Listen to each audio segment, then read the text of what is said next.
Hello everyone, welcome to SSP platform. मेरा नाम है अभिषेक। आज का अपना टॉपिक रहने वाला है इलेक्ट्रोकेमिस्ट्री। केमिस्ट्री का बहुत ही ज्यादा इंपॉर्टेंट टॉपिक है। 9 मार्क्स का ये चैप्टर है आउट ऑफ 70, तो it is a very high weightage chapter. तो आज अपन सारी चीजें कवर करेंगे, मैक्सिमम चीजें कवर करेंगे। तो इलेक्ट्रोकेमिस्ट्री में अपन क्या क्या पढ़ेंगे वो मैं आपको इंट्रोड्यूस कर दूंगा और हर चीज को अच्छे से समझिएगा। कोई भी डाउट है तो कमेंट बॉक्स में टाइप कर दीजिएगा, बिल्कुल आपके डाउट्स को एंटरटेन किया जाएगा। तो एक एक चीज अच्छे से समझेंगे, बेसिक से स्टार्ट करेंगे और हाई लेवल तक जाएंगे। और बेसिक्स में हर चीज कवर होती है। एनसीईआरटी पूरी कवर करके कर रखी है मैंने, इसमें टेंशन की बात नहीं है।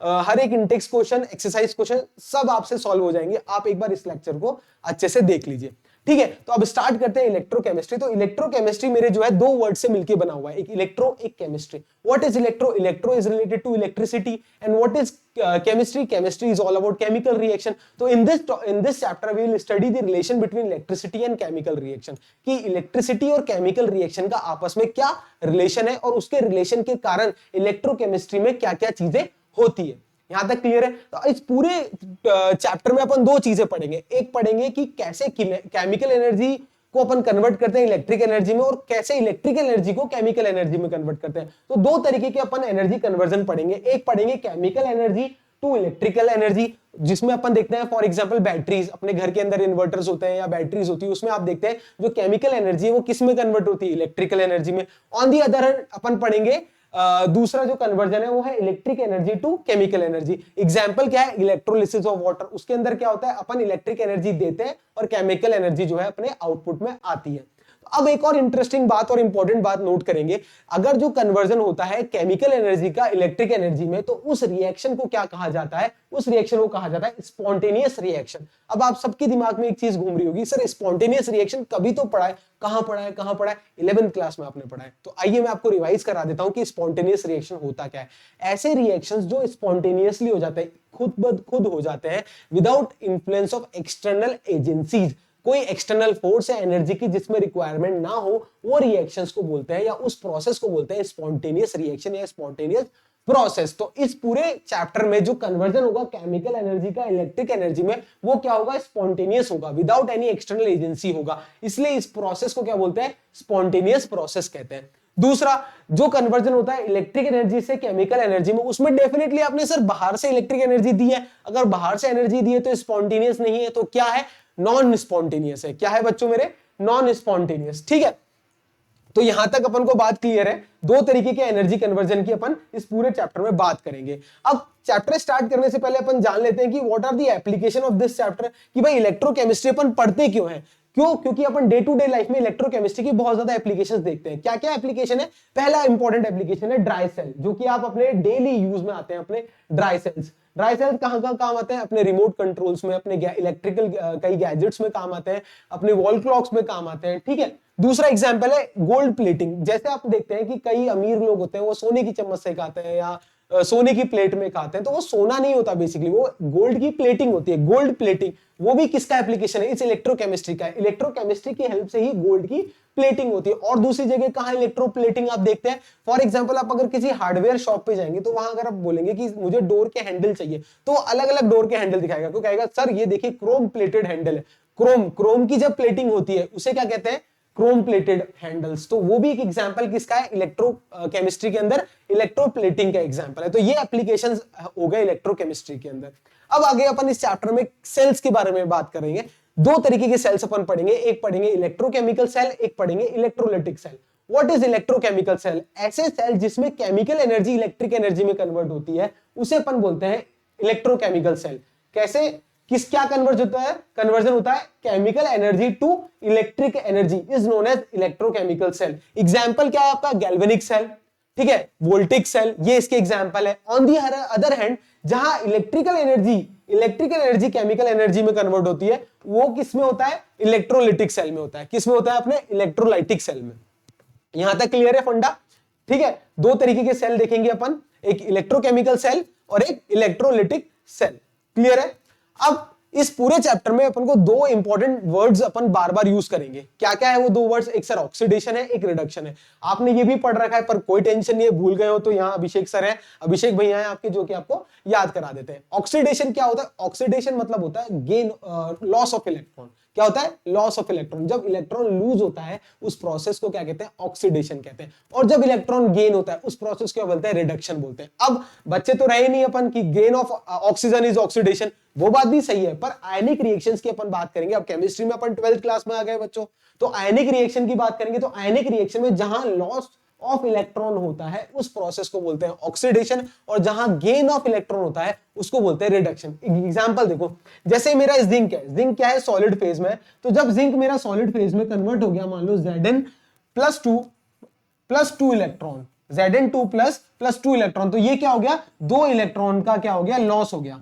इसको लॉस ऑफ इलेक्ट्रॉन को क्या कहते हैं? ऑक्सीडेशन। दूसरा, मान लेते हैं कॉपर+2 है, तो इसने क्या किया? 2 इलेक्ट्रॉन खा लिया और क्या बन गया? कॉपर बन गया। तो this is what? Gain of electron. इस प्रोसेस को बोलते हैं रिडक्शन बोलते हैं।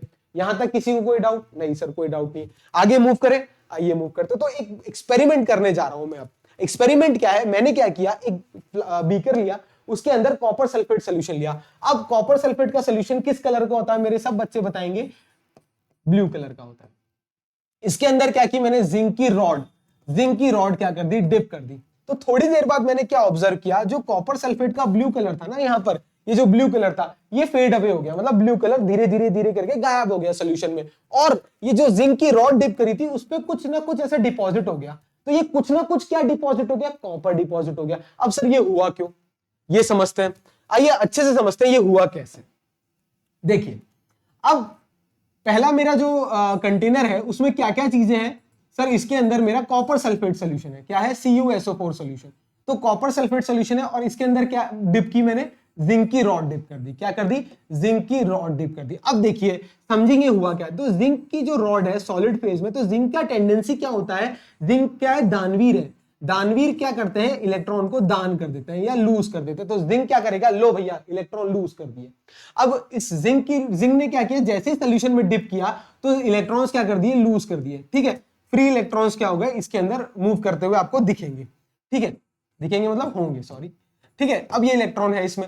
अब कॉपर सल्फेट का जो सोल्यूशन है, ये इसमें किसके आयन, क्या क्या आयन है? एक सर कॉपर+2 आयन होगा और एक सल्फेट 2- आयन होगा, ये सबको पता है ऑब्वियसली सर। तो कॉपर क्या करेगा? जैसे ही, थोड़ा भुक्कड़ किस्म का आदमी है ये, तो जैसे ही इलेक्ट्रॉन को देखेगा तो फटाफट उसको खा जाएगा।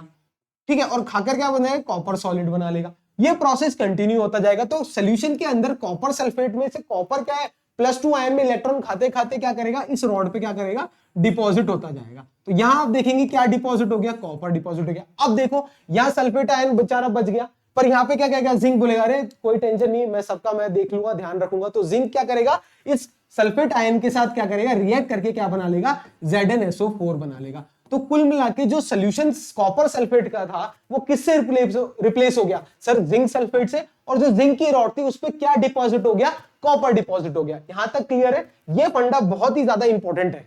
ठीक है, ये इंपॉर्टेंट है। तो पूरा रिएक्शन हुई क्या मेरी? सर जो जिंक सॉलिड था वो किस में कन्वर्ट हो गया? जिंक+2 में। और जो कॉपर+2 था आयन फॉर्म में, उसने क्या किया? कॉपर बना लिया इलेक्ट्रॉन खाकर।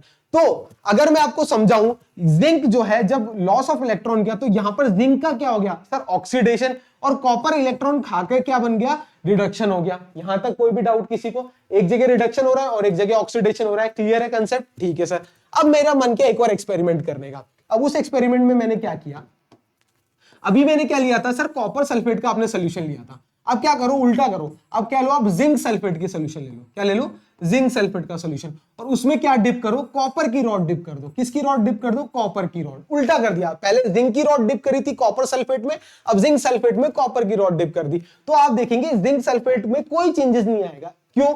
देखो जिंक जो है उसकी टेंडेंसी है इलेक्ट्रॉन देने की, पर कॉपर की टेंडेंसी क्या है? इलेक्ट्रॉन खाने की। अब जो कॉपर सॉलिड में है, कॉपर ऑलरेडी सॉलिड फेज में है, तो क्या ये +2 बन के इलेक्ट्रॉन लूज करेगा? नहीं सर, इसकी टेंडेंसी नहीं है इलेक्ट्रॉन लूज करने की। ये तो भुक्कड़ है, ये तो सिर्फ इलेक्ट्रॉन खाता है। और जिंक क्या है? जिंक इलेक्ट्रॉन, अगर जिंक मान लो +2 फेज में है भी, इसमें ऑब्वियसली आयनिक फेज में तो होगा ही, पर जिंक के पास फ्री इलेक्ट्रॉन है ही नहीं। अगर होते तो भी जिंक क्या है? दानवीर टाइप आदमी है, भुक्कड़ नहीं है, वो खाएगा नहीं। तो खाएगा नहीं तो वो डेफिनेटली खाकर कोई सॉलिड फेज में कन्वर्ट ही नहीं होगा। यहां तक क्लियर है कंसेप्ट? बिल्कुल सर। तो इसका मतलब इस केस में जब मैं कॉपर की रॉड जिंक सल्फेट में डिप करूंगा तो कोई भी रिएक्शन टेक प्लेस नहीं होगी। ठीक है सर, यहां तक क्लियर है। पर सर आपने दो एक चीज बोली कि जिंक जो है +2 इलेक्ट्रॉन देगा और कॉपर जो है वो +2 इलेक्ट्रॉन खा लेगा, तो आपने ये बात कैसे बताई मुझे? तो ये बात मैंने बताई इस टेबल की हेल्प से। ठीक है, इस टेबल को क्या बोलते हैं ये समझेंगे अपन। इसे अपन बोलते हैं रिएक्टिविटी टेबल या रिएक्टिविटी सीरीज। इसमें क्या होता है ये देखो, ये पूरी टेबल आपके एनसीईआरटी में गिवन है, वो की वो टेबल है। ऊपर वाले जो है ये मोस्ट रिएक्टिव होते हैं, ये जैसे पोटेशियम, सोडियम, कैल्शियम, ये ऊपर वाले क्या एलिमेंट्स क्या है, रिएक्टिव है। और जैसे से नीचे जाओगे रिएक्टिविटी क्या होगी, डिक्रीज होगी। अब देखो जिंक कहां है मेरा, यहां है जिंक। सब बच्चों को दिख रहा है जिंक? किसी को कोई डाउट नहीं सर? जिंक मेरा यहां है और कॉपर कहां है, उससे नीचे है। तो कौन ज्यादा रिएक्टिव है सर? जिंक ज्यादा रिएक्टिव है। तो जब मैं जिंक की रॉड डिप करूंगा तो वो ज्यादा रिएक्टिव होगा, ठीक है। और कॉपर कम रिएक्टिव है तो कॉपर डेफिनेटली कॉपर की रॉड डिप करूंगा जब कुछ भी नहीं होगा तो डेफिनेटली। अब एक और चीज है, जो इस सीरीज में ऊपर की तरफ होगा वो इलेक्ट्रॉन लूज करेंगे एज कंपेयर टू जो नीचे की सीरीज में होंगे। अगर मैं बात करूं फॉर एग्जांपल कॉपर और सिल्वर की, तो कॉपर और सिल्वर के केस में अगर मैं बात कर रहा हूं कॉपर एंड सिल्वर, तो कॉपर और सिल्वर के केस के अंदर इस केस में कॉपर क्या होगा, दानवीर होगा, क्योंकि रिएक्टिविटी सीरीज में कॉपर इज अबव सिल्वर।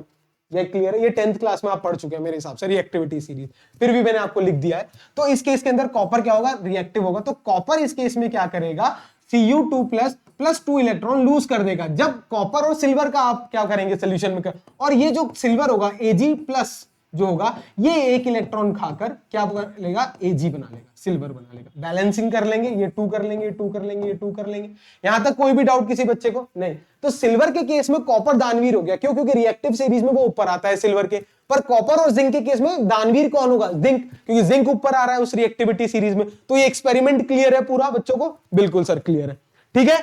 अब मूव करें आगे। अब इसी एक्सपेरिमेंट के बेस पे अपन पूरे चैप्टर को रोटेट करेंगे, ठीक है। तो बेसिकली इलेक्ट्रोकेमिकल सेल के बारे में अब अपन पढ़ने जा रहे हैं। इलेक्ट्रोकेमिकल सेल, दो तरीके के सेल बताए थे, एक इलेक्ट्रोकेमिकल और एक इलेक्ट्रोलिटिक। तो इलेक्ट्रोकेमिकल सेल क्या होता है सर? ऐसे सेल जिसके अंदर केमिकल एनर्जी किस में कन्वर्ट होती है, इलेक्ट्रिक एनर्जी में। तो मैं केमिकल्स की हेल्प से इलेक्ट्रिक एनर्जी जनरेट करने जा रहा हूं। मैं इलेक्ट्रिकल इंजीनियर हूं तो मुझे तो इलेक्ट्रिकल एनर्जी जनरेट करनी ही करनी है, ठीक है। तो आइए आप सब मेरी हेल्प कीजिए कि केमिकल एनर्जी से कैसे मैंने इलेक्ट्रिक एनर्जी जनरेट की। तो इसको समझेंगे। देखो एक एक्सपेरिमेंट से, ये मैंने एक एक्सपेरिमेंट किया। अब इस केस में मैंने क्या किया, सबसे पहले लिया जिंक सल्फेट का सॉल्यूशन और उसके अंदर जिंक की रॉड डिप करी, क्लियर है। और दूसरी जगह मैंने क्या किया, कॉपर सल्फेट का सॉल्यूशन लिया और उसके अंदर कॉपर की रॉड डिप करी। यहां तक किसी को कोई भी डाउट है तो बताइएगा, ठीक है। अब जिंक की टेंडेंसी सब बच्चों को पता है क्या होती है सर, जिंक दानवीर है। तो जिंक क्या करेगा, जिंक सल्फेट के अंदर अगर जिंक +2 होगा और जिंक की टेंडेंसी क्या होगी सर, Zn2+ +2 इलेक्ट्रॉन। तो इस पूरी रॉड पे क्या होगा, इलेक्ट्रॉन दिखेंगे अपन को और जिंक +2 क्या करेगा, इस सोल्यूशन के अंदर चले जाएगा। दिख रहा है सब बच्चों को? पेन का कलर चेंज कर लेते हैं, कोई डाउट नहीं, घबराने वाली बात नहीं है बिल्कुल भी। क्या कह रहा हूं मैं, जिंक की टेंडेंसी क्या है, +2 इलेक्ट्रॉन। तो ये जो जिंक है, ये जिंक रॉड पे क्या करेगा सर, जिंक जो है +2 फॉर्म में सोल्यूशन के अंदर आ जाएगा और इस पूरी रॉड पे क्या होंगे, इलेक्ट्रॉन्स आ जाएंगे या नहीं आ जाएंगे? बिल्कुल सर इलेक्ट्रॉन आ जाएंगे। अब फ्री इलेक्ट्रॉन्स है, फ्री इलेक्ट्रॉन क्या है ना, आजाद परिंदे की तरह। तो आजाद परिंदे कहीं ना कहीं घूमेंगे, कहीं ना कहीं फ्री इलेक्ट्रॉन जाना चाहेंगे। अब मैंने क्या किया, इस फ्री इलेक्ट्रॉन को एक पाथ दे दिया। क्या किया, इस फ्री इलेक्ट्रॉन को एक पाथ दे दिया। इस फ्री इलेक्ट्रॉन को कॉपर की रॉड से ऐसे कनेक्ट कर दिया एक वायर की हेल्प से, और यहां क्या कर दिया, एक लट्टू लगा दिया, एक बल्ब लगा दिया। क्या कर दिया, बल्ब लगा दिया मैंने, ठीक है। क्या कर दिया मैंने, एक BULB बल्ब लगा दिया। तो अब मैं क्या देखूंगा कि ये फ्री इलेक्ट्रॉन क्या करेंगे, ये ट्रेवल करेंगे और यहां पर आ जाएंगे, तो जैसे यहां पर फ्री इलेक्ट्रॉन दिखेंगे तो कॉपर क्या है, भुक्कड़ है। तो इस सोल्यूशन में क्या है, कॉपर का +2 आयंस प्रेजेंट है या नहीं है? बिल्कुल। तो जैसे ही +2 आयन इलेक्ट्रॉन को देखेंगे, अरे वाह इलेक्ट्रॉन आ गए, तो इसको खाने के लिए दौड़ेंगे इस रॉड पे। तो इस रॉड पे जैसे ही दौड़ेंगे तो कॉपर सल्फेट, जो कॉपर का जो फ्री आयन है, ये इलेक्ट्रॉन से रिएक्ट करके कॉपर सॉलिड फॉर्म में कन्वर्ट हो जाएगा। तो इस पूरी रॉड पे क्या है, कॉपर डिपॉजिट होता जाएगा। तो धीरे धीरे क्या होगा, ये जिंक की रॉड तो मेरी पतली हो जाएगी कि +2 आयन देता जाएगा, इलेक्ट्रॉन मिलता जाएगा और ये इलेक्ट्रॉन फ्लो के इस कॉपर की रॉड पे आ जाएंगे और कॉपर खाता जाएगा, मोटा होता जाएगा। क्लियर है? यहां तो कोई भी डाउट है? तो कॉपर वाली रॉड मेरी थिक होती जाएगी और जिंक वाली रॉड मेरी क्या हो जाएगी, थिन होती जाएगी, ठीक है। अब मेरे क्या है, ये इलेक्ट्रॉन फ्लो कर रहे हैं नहीं कर रहे मेरे बच्चों? सर बिल्कुल इलेक्ट्रॉन फ्लो कर रहे हैं। तो किस डायरेक्शन में इलेक्ट्रॉन फ्लो कर रहे हैं सर, इस डायरेक्शन में, मतलब इस मतलब जिंक से लेकर कॉपर की तरफ मेरे इलेक्ट्रॉन फ्लो कर रहे हैं। यहां तक किसी को कोई भी डाउट नहीं सर। तो यहां पर फ्री इलेक्ट्रॉन है तो ये नेगेटिव टर्मिनल मानता हूं, इलेक्ट्रॉन इज नेगेटिव, तो डेफिनेटली अगर ये नेगेटिव है तो ये पॉजिटिव होगा। एक कभी भी अगर मैं कनेक्ट करूंगा तो एक नेगेटिव टर्मिनल आ जाएगा और एक पॉजिटिव टर्मिनल आ जाएगा। तो इलेक्ट्रॉन कैसे फ्लो करेगा, माइनस से प्लस की तरफ फ्लो करेगा। यहां तक कोई भी डाउट? अब ये तो इलेक्ट्रॉन का फ्लो है, अब जो फ्लो ऑफ करंट क्या होता है sir, opposite to that of flow of electron. तो जब अगर इलेक्ट्रॉन इस तरफ फ्लो कर रहा है तो करंट किस तरफ फ्लो करेगा सर, इस तरफ। इस तरफ मतलब सर कॉपर रॉड से जिंक की रॉड की तरफ, मतलब प्लस टर्मिनल से माइनस टर्मिनल की तरफ। कोई भी डाउट किसी बच्चे को है तो बताइएगा, ठीक है। यहां तक किसी को भी कोई डाउट है तो प्लीज टेल मी। पूरी सी गणित है, इजी सी, पूरी इजी सी केमिस्ट्री है। क्या केमिस्ट्री है, जिंक जो है +2 फॉर्म में कन्वर्ट हो जाएगा, आयंस फॉर्म में यहां पर आ जाएगा। सॉल्यूशन के अंदर इस पूरी रॉड पे फ्री इलेक्ट्रॉन होंगे। इलेक्ट्रॉन आजाद परिंदों की तरह इस वायर के थ्रू क्या करेंगे, कॉपर के पास जाएंगे, कॉपर को कहेंगे आजा मुझे खा ले, तो कॉपर +2 फॉर्म में इलेक्ट्रॉन को खाकर मोटा होता जाएगा कॉपर की रॉड। और जिंक क्या कर रहा है बेचारा दानवीर, धीरे धीरे दान देते देते खुद क्या होता जाएगा, पतला होता जाएगा। तो ये पूरा प्रोसेस हुआ। इलेक्ट्रॉन का फ्लो क्या हुआ समझ में आ गया, करंट का फ्लो क्या हुआ ये समझ में आ गया। यहां तक किसी को भी कोई डाउट नहीं। अब देखो जो जिंक की रॉड है वो कहलाती है एनोड। क्या कहलाती है जिंक की रॉड मेरी, एनोड कहलाती है। ANODE वर्ड सुना सुना लग रहा है सर। तो इसका मतलब जो नेगेटिव टर्मिनल है वो एनोड है, ठीक है। और कॉपर की रॉड पॉजिटिव टर्मिनल, ये क्या है मेरा, कैथोड है। क्या है, कैथोड है। अब सब बच्चे ये कंफ्यूज हो जाते हैं और कई बच्चों को बताने वाले भी कंफ्यूज हो जाते हैं कि ये प्लस है कैथोड है, माइनस है एनोड है। ऐसे नहीं याद करना। याद कैसे करना है मैं बताता हूं। देखो हमेशा जहां भी ऑक्सीडेशन होता है, जिस भी रॉड पे ऑक्सीडेशन होगा, जिस भी रॉड पे ऑक्सीडेशन होगा वो रॉड कहलाएगी मेरी एनोड। क्या कहलाएगी, एनोड। और जहां रिडक्शन होगा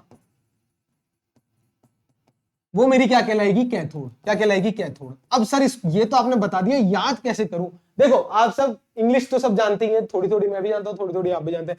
अपन ने आर्टिकल पढ़ा है AEIOU।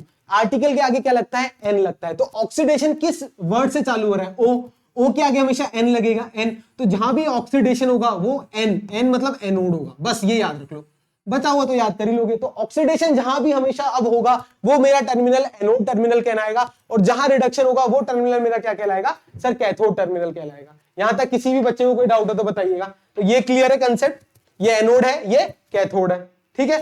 तो ये मैंने एक डायग्राम बना लिया। यही था पूरा कंसेप्ट सर। ये फ्री इलेक्ट्रॉन दिखा दिए। किसी भी बच्चे को अगर ज्यादा ड्राइंग पसंद है तो उसके लिए मैंने ये डायग्राम बना के लिया है आप सब बच्चों के लिए, ठीक है। तो this is zinc +2 free electron. ये फ्री इलेक्ट्रॉन मूव करेगा इस वायर के थ्रू, तो फ्लो ऑफ इलेक्ट्रॉन भी बता दिया, फ्लो ऑफ करंट भी बता दिया। अब ये बल्ब ग्लो करेगा, कैथोड एनोड ऑक्सीडेशन रिडक्शन सब आपको क्लियर है। अब आप क्या देखेंगे, ये बल्ब ग्लो तो कर रहा है पर थोड़ी टाइम बाद ये बल्ब क्या है, बुझ जाएगा, ग्लो करना बंद हो जाएगा, स्टॉप हो जाएगा।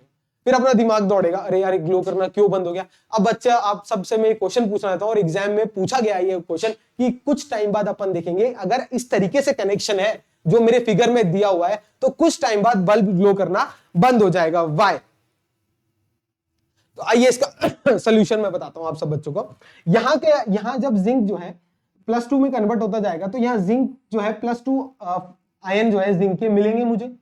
तो इधर मेरे सॉल्यूशन में क्या हो गया, जिंक +2 के आयंस की कॉन्सेंट्रेशन बढ़ गई या नहीं बढ़ गई, क्लियर है। अब यहां पर फ्री इलेक्ट्रॉन से अगर मेरा प्लस की कॉन्सेंट्रेशन बढ़ गई तो वो क्या इलेक्ट्रॉन को इजीली जाने देगा, नहीं, वो खुद पॉजिटिव है तो क्या कहेगा इलेक्ट्रॉन को रुक जा, तो इलेक्ट्रॉन को इजीली जाने नहीं देगा। तो यहां से इलेक्ट्रॉन जब जाएंगे नहीं तो यहां जब इलेक्ट्रॉन आएंगे नहीं तो खाएगा गया बेचारा ये कॉपर, ठीक है। तो जब इलेक्ट्रॉन का फ्लो ही नहीं होगा, क्यों नहीं होगा, क्योंकि एक टाइम के बाद जो जिंक आयन में जिंक जिंक सल्फेट के अंदर Zn+2 आयन की कॉन्सेंट्रेशन बहुत ज्यादा हो जाएगी and that will create a barrier for the electron to flow from anode terminal to cathode terminal. बिल्कुल यहां तक क्लियर है कंसेप्ट, बिल्कुल सर। उसी तरीके से यहां सल्फेट की मात्रा क्या हो जाएगी, बढ़ जाएगी, SO4 बढ़ता जाएगा क्योंकि कॉपर जो है वो छोड़ता जाएगा, वो खाता जाएगा SO4-2, मेरा कॉपर सल्फेट में SO4 की मात्रा अमाउंट बढ़ता जाएगा। तो फिर क्या होगा, वो नेगेटिव बढ़ता जाएगा। तो जैसे यहाँ इलेक्ट्रॉन आएगा तो नेगेटिव आपस में रिपल्शन क्रिएट करेंगे। अगर कुछ एक इलेक्ट्रॉन आ भी गए तो उसको ये सल्फेट वाला भाग जा, क्योंकि मैं खुद नेगेटिव हूं, ठीक है। तो कुल मिला के इलेक्ट्रॉन का फ्लो रुक गया। क्यों रुक गया, क्योंकि sir concentration of ions of zinc +2 and SO4 increase in their respective solutions. Clear है यहां तक बात? बिल्कुल। तो सर ये आपने प्रॉब्लम तो बता दी, तो अब सोल्यूशन कौन बताएगा? बिल्कुल, अगर प्रॉब्लम मैंने बताई है तो सोल्यूशन भी मैं बताऊंगा। अब सोल्यूशन क्या है कि मुझे कुछ ऐसा चाहिए जो इस सोल्यूशन को क्या कर दे, न्यूट्रलाइज कर दे, मतलब ये जिंक प्लस 2 को थोड़ा कम कर दे और यहां से सल्फेट 2 माइनस को भी, SO4 2 माइनस को भी कम कर दे। तो कुछ ऐसा चाहिए, ऐसा क्या है जो खुद अपने आप में नेगेटिव भी दे दे और पॉजिटिव भी दे दे। भाई इतना ज्यादा तामझाम भी ना करना पड़े, है ना? बस मेरे को एक ऐसा सोल्यूशन बता दो सर जो कि इसके साथ भी रिएक्ट कर सके और पॉजिटिव के साथ भी रिएक्ट कर सके और नेगेटिव के साथ भी रिएक्ट कर, मतलब खुद आप अपने आप में क्या होना चाहिए, वो न्यूट्रल। तो न्यूट्रल कौन होते हैं सर? सॉल्ट। तो कुछ ना कुछ ऐसा सॉल्ट सोल्यूशन चाहिए मुझे जो कि इन दोनों से कनेक्ट करूं मैं इस सॉल्ट सोल्यूशन को इस तरीके से, जो कि कई बुक्स में आप देखते हैं ऐसे एक फिगर बना होता है। इसे कई बुक्स में क्या बोलता है, सॉल्ट ब्रिज भी बोला जाता है, और सॉल्ट ब्रिज ही इसका नामकरण है। नाम इसको बोलते हैं सॉल्ट ब्रिज क्योंकि इसके अंदर सॉल्ट होता है। क्या होता है? सॉल्ट होता है। तो सॉल्ट क्या करते हैं, सॉल्ट का जो नेगेटिव वाला आयन है वो इसके साथ रिएक्ट कर जाएगा और पॉजिटिव वाला इसके साथ रिएक्ट कर जाएगा। तो नेगेटिव आयन जब इसके साथ रिएक्ट होगा तो पॉजिटिव की कॉन्सेंट्रेशन कम हो जाएगी, तो इलेक्ट्रॉन अब फ्रीली जा सकेंगे। यहां तक किसी को भी कोई डाउट नहीं? सर कोई डाउट नहीं है, बहुत ईजी है कंसेप्ट है। मैं आपको चाहूं तो डायरेक्ट वही डायग्राम दिखाऊं जो सब बुक्स में दिखाते हैं, पर मैं आपको एक पिक्चराइजेशन करना चाहता हूं, क्योंकि जब आप याद करोगे ना कि इसका क्या काम है, इसका क्या काम है, आपको याद ही करने की जरूरत ही नहीं पड़ेगी। अभी बताता हूं कैसे। तो कुल मिला के प्रॉब्लम आ गई मेरे सामने कि इलेक्ट्रॉन फ्लो नहीं कर पा रहे क्योंकि Zn+2 की मात्रा और SO4 2 माइनस की जो मात्रा या अमाउंट बढ़ गया है। तो उसको कम करने के लिए कुछ मुझे सॉल्ट चाहिए जिसका सॉल्ट का नेगेटिव वाला आयन इससे रिएक्ट कर जाए और पॉजिटिव वाला इससे रिएक्ट कर जाए। तो उस पूरे अरेंजमेंट को बोलते हैं सॉल्ट ब्रिज। सॉल्ट ब्रिज एक ऐसा अरेंजमेंट है जिसके अंदर जेल होता है एक प्रेजेंट। अगर उस जेल को बोलते हैं, जेल क्यों प्रेजेंट होता है? क्योंकि जो सॉल्ट सॉल्यूशन है वो इजीली फ्लो कर सके, या सॉल्ट के जो आयंस है वो इजीली फ्लो कर पाए, या आयंस इजीली फ्लो कर पाए। तो अगर करके इसके अंदर वो होता है, एक जेल होता है, और एक जो कॉमनली यूज सॉल्ट KCl मैंने मान लीजिए यूज कर लिया। अगर KCl यूज करूंगा तो K प्लस होगा और Cl माइनस होगा। ये Cl माइनस यहाँ आके जिंक के साथ रिएक्ट करेगा, ZnCl2 बना लेगा, और यहाँ पर ये पोटेशियम इसके साथ सल्फेट के साथ रिएक्ट कर जाएगा। यहां तक किसी को कोई डाउट नहीं? सर कोई भी डाउट नहीं है, ठीक है। तो जब ये आयंस की मात्रा कम हो जाएगी तो इलेक्ट्रॉन फ्लो वापस चालू हो जाएगा और ये मेरा बल्ब क्या करेगा, ग्लो कर जाएगा। तो जब मैं इलेक्ट्रिकल इंजीनियर हूं, मैं कैसे बल्ब को बुझने दूंगा? मैं तो हमेशा बल्ब जलाऊंगा ही ना, ठीक है। ठीक है, मजाक की बात ही है, क्लियर है। तो ये मेरा एक फाइनल डायग्राम हो गया जो आप सब बच्चे देखेंगे, ठीक है। सॉल्ट ब्रिज और कैसे एनोड हुआ, क्या ऑक्सीडेशन हुआ, कहां रिडक्शन हुआ, सॉल्ट ब्रिज यूज क्यों किया, समस्या क्या आई थी, यहां तक क्लियर है सब बच्चों को? ठीक है। अब बल्ब मेरा कंटिन्यूअसली ग्लो करेगा, क्लियर है। अब देखो एग्जाम में पूछा जाता है ये question, what is the function of salt bridge. तो सॉल्ट ने किया क्या? सर सॉल्ट ने एक तो क्या किया, दोनों सॉल्यूशन की न्यूट्रलिटी है वो मेंटेन की, यहां पर जिंक की और इधर सल्फेट आयन की। दूसरा इसने क्या किया, सर्किट कंप्लीट किया, पूरा सर्किट कंप्लीट किया। कैसे सर?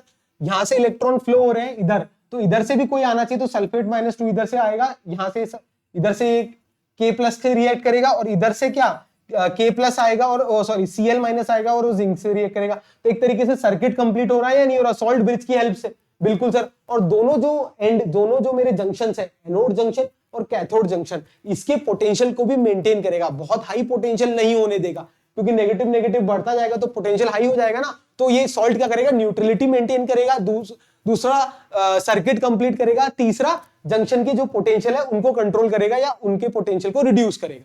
यहां तक कोई भी डाउट किसी को? नहीं सर कोई भी डाउट नहीं है, क्लियर है? हाँ सर क्लियर है। तो बल्ब जल गया अब कंटिन्यूअसली, ठीक है। तो अगर मैं ये फाइनल ये जो मैंने बात की आपको, एक ऑक्सीडेशन की बात की, एक रिडक्शन की बात की, तो दोनों मैंने क्या किया, इस पूरे मेरे इलेक्ट्रोकेमिकल सेल के अंदर दो चीजें हो रही है। यहां क्या हो रहा है सर, जो जिंक है सॉलिड फॉर्म में क्या करेगा, जिंक 2+ आयन एक्वस फॉर्म में कन्वर्ट हो जाएगा और फ्री इलेक्ट्रॉन दे देगा, ठीक है। दूसरा क्या होगा, जो कॉपर का मेरा एक्वस फॉर्म में आयन है वो इस इलेक्ट्रॉन को खा लेगा और किस में कन्वर्ट हो जाएगा, कॉपर सॉलिड में कन्वर्ट हो जाएगा। यहां तक किसी को कोई भी डाउट नहीं? सर कोई डाउट नहीं है। इसका मतलब दो चीजें हो रही है, ये हो रहा है क्या, ऑक्सीडेशन, ये क्या हो रहा है, ऑक्सीडेशन, और ये क्या हो रहा है सर, रिडक्शन। इसलिए जो मेरा राइट वाला सेल है इसे बोलते हैं रिडक्शन हाफ सेल। क्या बोलते हैं, आधा, पूरा ये सेल है इसका आधा कर दूंगा तो ये रिडक्शन हाफ सेल, और ये क्या हो गया, ऑक्सीडेशन हाफ सेल। तो रिडक्शन हाफ सेल में रिडक्शन होता है, ऑक्सीडेशन हाफ सेल में ऑक्सीडेशन होता है। अब ऑक्सीडेशन किस टर्मिनल पे होगा सर, एनोड पे होगा। किस पे होगा, एनोड पे, एन ऑक्स। और रिडक्शन किस पे होगा सर, कैथोड पे होगा। क्या होगा, कैथोड पे। तो एनोड की रिएक्शन और कैथोड की रिएक्शन क्लियर है आप बच्चों को। Salt, anode half cell, cathode half cell clear है। सॉल्ट ब्रिज क्यों कनेक्ट किया, क्लियर है। सब चीजें क्लियर है, ठीक है। कोई भी डाउट नहीं सर, कोई डाउट नहीं है। अब देखो एक इंटरेस्टिंग, मैं आपको एक एक्स्ट्रा चीज बताना चाहता हूं और एक्स्ट्रा समझने की जरूरत है आपको। अभी क्या हुआ, जैसे ही मैंने ये सॉल्ट मेरा ब्रिज कनेक्ट कर दिया, पूरा सर्किट कंप्लीट हो गया, तो डेफिनेटली ये एनोड का जो रॉड है ये किसी पोटेंशियल पे आ जाएगी, ई पोटेंशियल मान लेते हैं, और कैथोड की भी रॉड क्या है, किसी न किसी पोटेंशियल आ जाएगी। तो कुछ पोटेंशियल डेवलप हो गया। क्या हो गया, कुछ पोटेंशियल डेवलप हो गया। अब वो पोटेंशियल डिफरेंस जो है एनोड और कैथोड का इस तरीके से है कि इलेक्ट्रॉन जो है वो एनोड से कैथोड की तरफ मूव कर रहे हैं, एनोड से कैथोड की तरफ मूव कर रहे हैं। अब मैंने क्या किया, एक एक्सटर्नल ईएमएफ या एक्सटर्नल बैटरी कनेक्ट करना चाहता हूं इस कैथोड की तरफ, कि एक एक्स्ट्रा फोर्स कैथोड को दे रहा हूं। अगर मैं कैथोड की तरफ एक बैटरी कनेक्ट कर दूं इस तरीके से कि या तो वो जो बैटरी एक्सटर्नल कनेक्ट की उसका जो वैल्यू है जो इस पोटेंशियल्स के बराबर है, इससे कम है या इससे ज्यादा है। समझने की बात यह है कि भाई ये एनोड नेगेटिव पोटेंशियल पे है, कैथोड पॉजिटिव पोटेंशियल पे, तो दोनों पे कोई ना कोई पोटेंशियल डिफरेंस ई मान लेते हैं। अब मैंने क्या किया, कैथोड टर्मिनल की तरफ कोई एक्सटर्नल ईएमएफ ई एक्सटर्नल EEXT कनेक्ट कर दिया। अब EEXT में किस तरीके से कनेक्ट कर सकता हूं, या तो इस एक्सटर्नल पोटेंशियल की वैल्यू इसके बराबर हो, ई के बराबर हो, या इस एक्सटर्नल पोटेंशियल की वैल्यू इस ई से कम हो, या तीसरे केस में इस एक्सटर्नल पोटेंशियल की वैल्यू ई से ज्यादा हो जाए। क्लियर है बच्चों, थोड़ा और एनालिसिस करना चाहता हूं मैं। तो ये एनालिसिस किया, पहला एनालिसिस किया, जो एक्सटर्नल बैटरी मैंने लगाई उसका मैंने उसका जो वोल्ट है या पोटेंशियल डिफरेंस है वो ऑलरेडी जो एग्जिस्टिंग पोटेंशियल है उससे कम है। मतलब एनोड से जो कैथोड में जा रहा था उससे कम वाले मैंने कम पावर की एक्सटर्नल बैटरी लगाई। तो वो क्या करेगा, कम पावर की है और ज्यादा पावर वाला डोमिनेट करेगा, हमेशा ताकतवर डोमिनेट करता है। तो जो पहले हो रहा था वही अब होगा। मतलब एनोड से जो है इलेक्ट्रॉन किस तरफ फ्लो करेंगे, कैथोड की तरफ फ्लो करेंगे, और करंट कैथोड से एनोड की तरफ फ्लो करेगा। याद रखना, जब एक्सटर्नल बैटरी कनेक्ट कर रहा हूं उसका जो वोल्ट है या उसकी पोटेंशियल है वो ऑलरेडी एग्जिस्टिंग पोटेंशियल से कम है, तो जो पहले से हो रहा था वही होगा। बिल्कुल सर। अब दूसरा केस, मैंने क्या किया, उसके बराबर की पोटेंशियल क्रिएट कर दी। भाई कैथोड को बोला, को पावर दी, कितनी पावर दी, जितनी एनोड के पास पावर है। तो इधर से जो आ रहा था इलेक्ट्रॉन इधर से वो वापस भेज रहा है, तो मतलब एक न्यूट्रलिटी बन गई ना, इधर से कोई इलेक्ट्रॉन आ रहा है ना अब इधर से आ रहा है। तो इसका मतलब ना इलेक्ट्रॉन का फ्लो हो रहा है ना करंट का फ्लो हो रहा है। तो ये जो गैल्वेनोमीटर है ये कोई डिफ्लेक्शन ही नहीं दिखाएगा इस केस के अंदर, ना इधर से इधर इलेक्ट्रॉन मूव करेंगे ना इधर से इधर होंगे। तो यही डायग्राम में दिखा रखा है। अगर एक्सटर्नल जो मेरा पोटेंशियल है वो अगर मेरा ऑलरेडी एग्जिस्टिंग पोटेंशियल के बराबर कर दिया मैंने, that is potential between cathode and anode के बारे में बराबर कर दिया, ठीक है। नेक्स्ट केस, अब मैंने क्या किया, ये थोड़ा इंटरेस्टिंग है कि मैंने एक्सटर्नल पोटेंशियल जो जोड़ा है वो ज्यादा पावरफुल है। तो कैथोड की टेंडेंसी वैसे तो इलेक्ट्रॉन अपनी तरफ लेने की है, नेचुरल टेंडेंसी, बट मैंने सोचा नहीं, तेरे को मैं पावर दे रहा हूं, तू इलेक्ट्रॉन उधर भेज। तो जब उसकी वैल्यू ज्यादा होगी तो अब इलेक्ट्रॉन किससे किसकी तरफ फ्लो करेंगे सर, इलेक्ट्रॉन फ्लो करेंगे कैथोड से एनोड की तरफ, और कैथोड से एनोड की तरफ जब इलेक्ट्रॉन फ्लो करेंगे तो करंट किस तरफ फ्लो करेगा सर, एनोड से कैथोड की तरफ। बिल्कुल उल्टा हो जाएगा। पहले क्या हुआ था सर, पहले एनोड से कैथोड इलेक्ट्रॉन फ्लो किए थे, अब क्या होगा सर, कैथोड से एनोड इलेक्ट्रॉन फ्लो करेंगे। क्यों फ्लो करेंगे, कि एक्सटर्नल एजेंसी दी, मतलब इलेक्ट्रिक एनर्जी प्रोवाइड करी। तो इलेक्ट्रिक एनर्जी प्रोवाइड करने के बाद ही तो ये केमिकल रिएक्शन हुई। तो जब इस केस के अंदर जब मेरा एक्सटर्नल पोटेंशियल ज्यादा होगा एग्जिस्टिंग पोटेंशियल से, उस केस के अंदर ये जो मेरा इलेक्ट्रोकेमिकल सेल है ये किसकी तरह काम करेगा, इलेक्ट्रोलिटिक सेल की तरह काम करेगा। स्टार लगा के लिख लो कि when external potential is greater than already existing potential, then my electrochemical cell will behave like electrolytic cell. Clear है, ठीक है। अब अपन नेक्स्ट इंपॉर्टेंट बात करेंगे, क्या क्या टर्मिनोलॉजीज अपन इलेक्ट्रोकेमिस्ट्री में अपन यूज करने वाले हैं आगे जाके। तो अच्छे से पढ़ेंगे इलेक्ट्रोकेमिस्ट्री में क्या क्या terminologies we will going to use. तो देखिए एक एक करके बात करते हैं। पहले रेडॉक्स कपल की बात करते हैं। क्या बात करते हैं, रेडॉक्स कपल। अभी मैंने बताया था आपको, देखो दो रिएक्शंस हो रही थी। एक तरफ क्या हो रहा था, अभी वापस वही कहानी रिपीट करूंगा, जो जिंक सॉलिड है वो किस में कन्वर्ट हो रहा था sir, Zn2 plus aqueous plus 2 electron. मतलब यहाँ क्या हो रहा था सर, लॉस ऑफ इलेक्ट्रॉन हो रहा था। क्या हो रहा था, लॉस ऑफ इलेक्ट्रॉन हो रहा था। मतलब क्या हो रहा था सर, ऑक्सीडेशन हो रहा था। क्या हो रहा था, ऑक्सीडेशन हो रहा था। सिमिलरली इधर मैं कहूंगा कि कॉपर 2+ जो एक्वस फॉर्म में है वो इस फ्री इलेक्ट्रॉन को क्या खा जाएगा और क्या बन जाएगा, कॉपर सॉलिड बन जाएगा। तो इधर क्या हो रहा है सर, इधर हो रहा है गेन ऑफ इलेक्ट्रॉन हो रहा है। क्या है, गेन ऑफ इलेक्ट्रॉन को क्या कहते हैं अपन, रिडक्शन हो रहा है सर। क्या हो रहा है, रिडक्शन हो रहा है। तो एक पूरे सेल के अंदर दो रिएक्शंस हो रही है, एक half cell oxidation half cell reaction हो रही है और एक जगह रिडक्शन हाफ सेल रिएक्शन हो रही है। तो कहना क्या चाहते हो सर, कहना ये चाहता हूं मैं कि ये जो एनोड, ये क्या है, एनोड टर्मिनल है। ये क्या है, एनोड टर्मिनल है। और ये मेरा कौन सा टर्मिनल है, कैथोड वाला टर्मिनल है। तो ये एनोड हाफ सेल रिएक्शन है, ये कैथोड हाफ सेल रिएक्शन है। और ये क्या है, कपल में हो रही है। कपलिंग, कपल मतलब एक तरफ ऑक्सीडेशन हो रहा है, एक तरफ रिडक्शन। तो एक ही रिएक्शन जिसमें ऑक्सीडेशन भी हो और रिडक्शन भी हो, तो ऐसी रिएक्शंस को क्या बोलते हैं, रिडॉक्स कपल रिएक्शंस कहते हैं। क्या कहते हैं, रिडॉक्स कपल। तो जब भी रिडॉक्स, अपन इलेक्ट्रोकेमिस्ट्री में रिडॉक्स कपल की ही बात करेंगे, क्योंकि सेल्स की बात करेंगे। सेल्स की बात करेंगे तो एक जगह एनोड लगाएंगे, एक जगह कैथोड लगाएंगे। जहां एनोड लगाएंगे वहां ऑक्सीडेशन होगा, जहां कैथोड लगाएंगे वहां रिडक्शन होगा। तो जहां ऑक्सीडेशन होगा वहां ऑक्सीडेशन हाफ सेल होगी, जहां रिडक्शन होगा वहां रिडक्शन हाफ सेल होगी। तो डेफिनेटली रिडॉक्स कपल की तो अपन बात करने वाले हैं इस चैप्टर में। क्लियर है। तो पहली टर्मिनोलॉजी क्लियर है, रिडॉक्स कपल। दूसरी टर्मिनोलॉजी इलेक्ट्रोड पोटेंशियल की बात करेंगे। अभी मैंने कहा था what do you mean by electrode potential. Electrode potential क्या होता है, जो रॉड का पोटेंशियल विद रिस्पेक्ट टू उस इलेक्ट्रोलाइट के, उसे बोलते हैं इलेक्ट्रोड पोटेंशियल।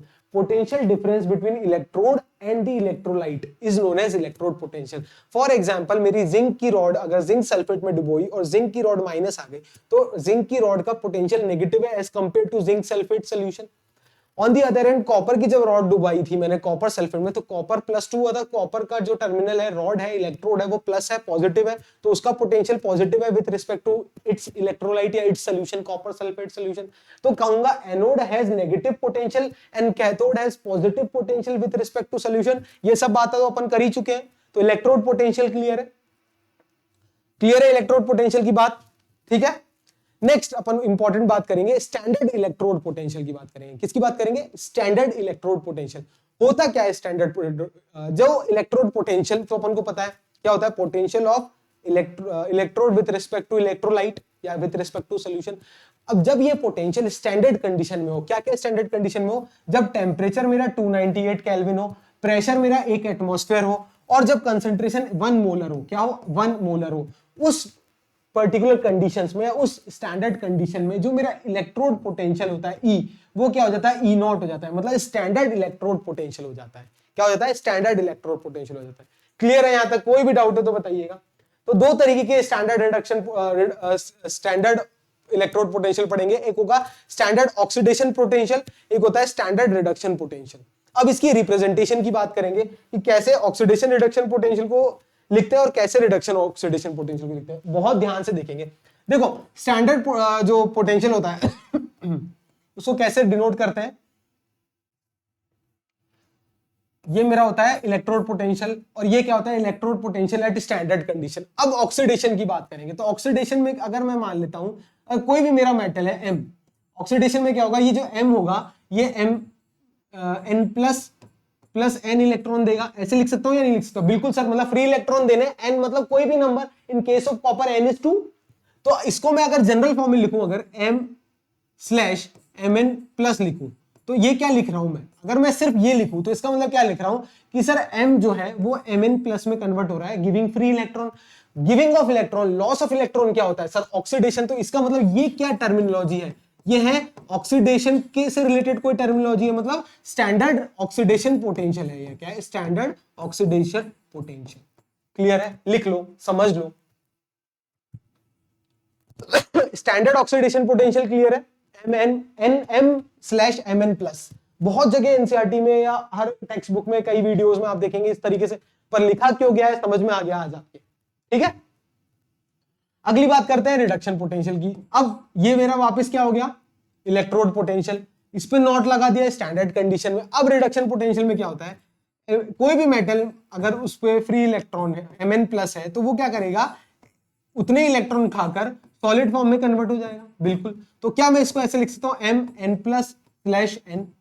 अगर मैं ऐसे लिख रहा हूं तो कहना क्या चाहता हूं कि Mn+ जो है फ्री इलेक्ट्रॉन खाकर M में कन्वर्ट हो गया। तो दिस इज द डिनोशन या notation of standard reduction potential. ये किसका नोटेशन है? Standard reduction potential. तो आज के बाद अगर एग्जामिनर आपको इस तरीके से लिख रहा है, इस तरीके से लिख रहा है कि E nought M N M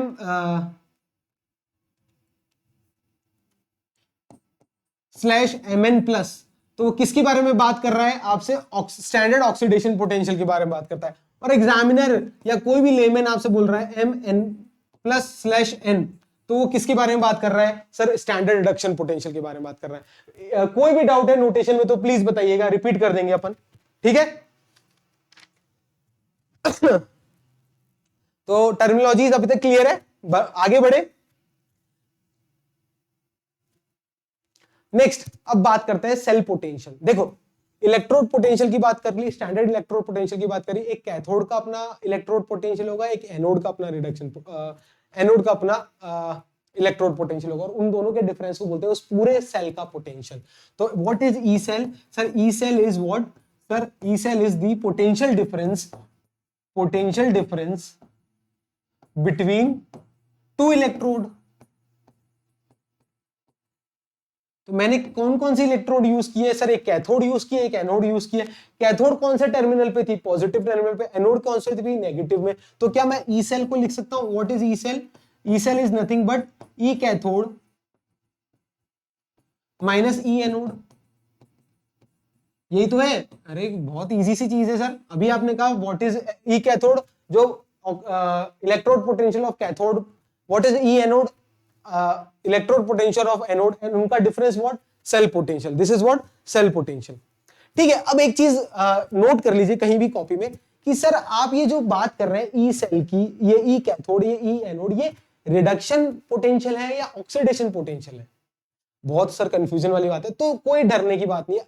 हमेशा अपन जब भी ई कैथोड या ई एनोड की बात करेंगे तो स्टैंडर्डाइजेशन ले लिया है, एक आईयूपीएसी ने एक स्टैंडर्ड दिया है कि when we talk about electrode potential, by default we are talking about reduction electrode potential. Electrode reduction potential के बारे में अपन बात करेंगे, ठीक है? स्टार करके एक चीज लिख लीजिए कि when we talk about electrode potential we always talk about reduction potential. Reduction potential के बारे में ही अपन बात करेंगे। क्लियर है आपको ये सब चीज कि what is E cell, potential difference क्या होता है?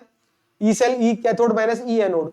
अगला, अब बहुत इंपॉर्टेंट अगली नेक्स्ट चीज है, how to represent a galvanic cell. किसी भी एक सेल को रिप्रेजेंट कैसे करता है? तो ये मैं आपके सामने एक रिप्रेजेंटेशन लाया हूं, क्योंकि अपन जिंक और कॉपर ही बार बार पढ़ रहे हैं, तो जिंक और कॉपर को ही लेके आया हूं आप सबके सामने। तो दिस इज व्हाट? रिप्रेजेंटेशन। अब सर इसका मतलब समझा दीजिए फटाफट। देखो जब भी इस तरीके से लिखा है, मतलब क्या लिखा है? Zn solid slash Zn2 plus. इसका मतलब क्या है? जो जिंक है मेरा वो सॉलिड फेज से किस में कन्वर्ट हो रहा है? सर +2 फेज में। वो कैसे कन्वर्ट होगा? इलेक्ट्रॉन लूज करके होगा, बिल्कुल। और इसके अगर यहां ये लिखा है कॉपर 2 प्लस स्लैश कॉपर, तो इसका मतलब वो क्या करेगा? 2 इलेक्ट्रॉन खाएगा और फिर जब कॉपर के में कन्वर्ट होगा, ठीक है? इसका मतलब यहां क्या हो रहा है? ऑक्सीडेशन हो रहा है। तो ये मेरा क्या है? Oxidation half cell. ये क्या मेरा है? Reduction half cell. और ये जो दो डंडी दिखा रहा हूं ना बीच में, इस ये बोलते हैं अपन इसको सॉल्ट ब्रिज। क्या बोलते हैं? This is salt bridge. क्या बोलते हैं इसको? Salt bridge. क्लियर है बच्चों? कोई भी डाउट हो तो बताइए। सेल का रिप्रेजेंटेशन क्लियर है। अब इसके अंदर अपन क्या करते हैं? सेल पोटेंशियल निकालने की कोशिश करते हैं। किसकी? ई सेल निकालते हैं। तो ई सेल क्या होगा? देखो अभी मैंने बताया था what is E cell. E cell is what? E cathode minus E anode. यहां तक क्लियर है? तो ई सेल का है E cathode minus E anode. Cathode पे क्या हो रहा है? सर रिडक्शन हो रहा है। तो रिडक्शन पोटेंशियल ऑफ, या फिर इसको ऐसे बोल सकता हूं, E reduction potential of cathode minus E reduction potential of anode. ऐसे भी लिख सकता हूं। ये मेरा क्या है? ई सेल है। What is this? E cell. Clear है? ठीक है। पर सर ऑक्सीडेशन हो रहा है नोड पे, तो कोई बात नहीं। ऑक्सीडेशन पोटेंशियल और रिडक्शन पोटेंशियल में क्या एक साइन का ही तो अंतर है। Oxidation potential is what? Negative of reduction potential. अगर रिडक्शन पोटेंशियल की वैल्यू दे रखी है -0.4, तो what will B its oxidation potential? इसका ऑक्सीडेशन पोटेंशियल क्या होगा? +0.4 एंड वाइस वर्सा। अगर ऑक्सीडेशन पोटेंशियल दे रखा है +0.76, तो what is the reduction potential? -0.76। तो अगर मैं इस पूरे इक्वेशन को अगर मैं रीराइट करूं ऑक्सीडेशन पोटेंशियल की फॉर्म में तो भी लिख सकते हैं अपन, कोई दिक्कत की बात नहीं है, स्टैंडर्ड नोटेशन है। बट अगर मैं स्टैंडर्ड पे ना जाऊं तो इसको ऐसे भी लिख सकता हूं, what is E cell, E cell can also be written as minus of E oxidation potential of cathode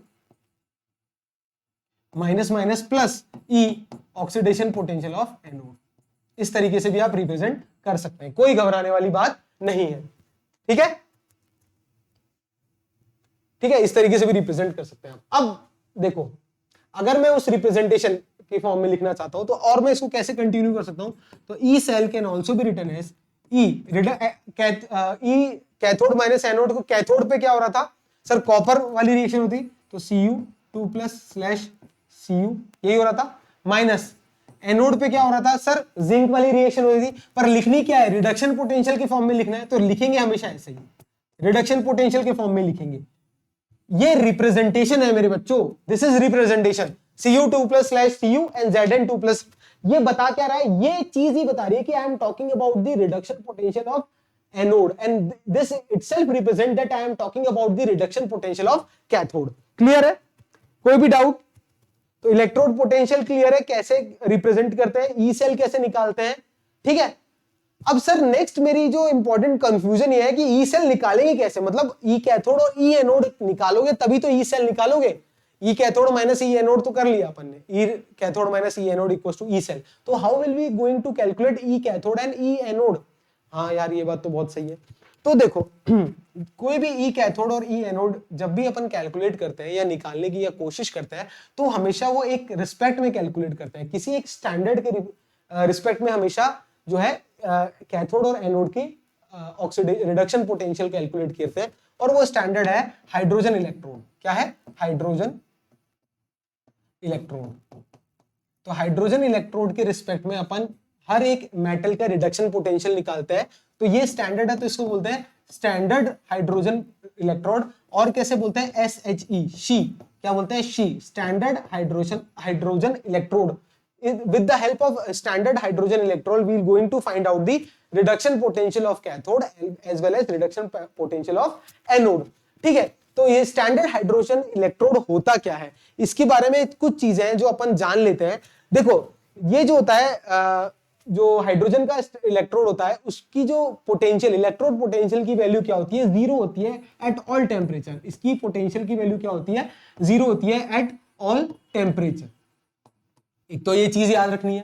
दूसरी क्या चीज याद रखनी है कि ये जो हाइड्रोजन इलेक्ट्रोड है वो कैथोड की तरह भी एक्ट करता है और एनोड की तरह भी एक्ट करता है। मतलब इसके अंदर रिडक्शन भी होता है और ऑक्सीडेशन भी होता है। मतलब जो हाइड्रोजन है, H2 जो गैस है, वो क्या करती है? H++2 इलेक्ट्रॉन भी देती है एक तरफ। तो ये क्या हो गया? Loss of electron. क्या हो गया? ऑक्सीडेशन। ऑक्सीडेशन कहां होगा?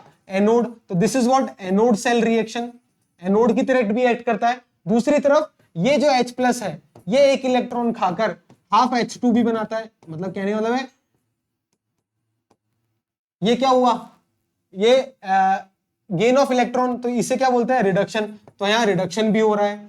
मतलब हाइड्रोजन का इलेक्ट्रोड में ऑक्सीडेशन भी होता है और रिडक्शन भी होता है।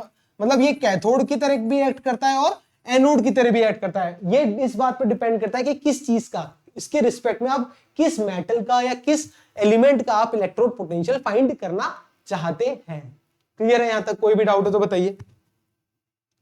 ठीक है, तो स्टैंडर्ड हाइड्रोजन इलेक्ट्रोड या standard electrode potential of hydrogen जो होता है, standard electrode potential of hydrogen is always taken as zero.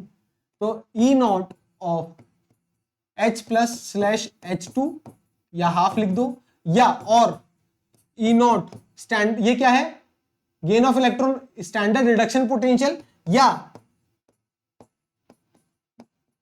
Standard oxidation potential. इस दोनों की वैल्यू हमेशा क्या होती है? जीरो के बराबर होती है। क्या होती है? जीरो। ये लिख लीजिए एक जगह, बहुत काम आएगा। बच्चे क्या है, रट लेते हैं, कई चीजें समझते नहीं है, तो न्यूमेरिकल में आपको दिक्कत होती है।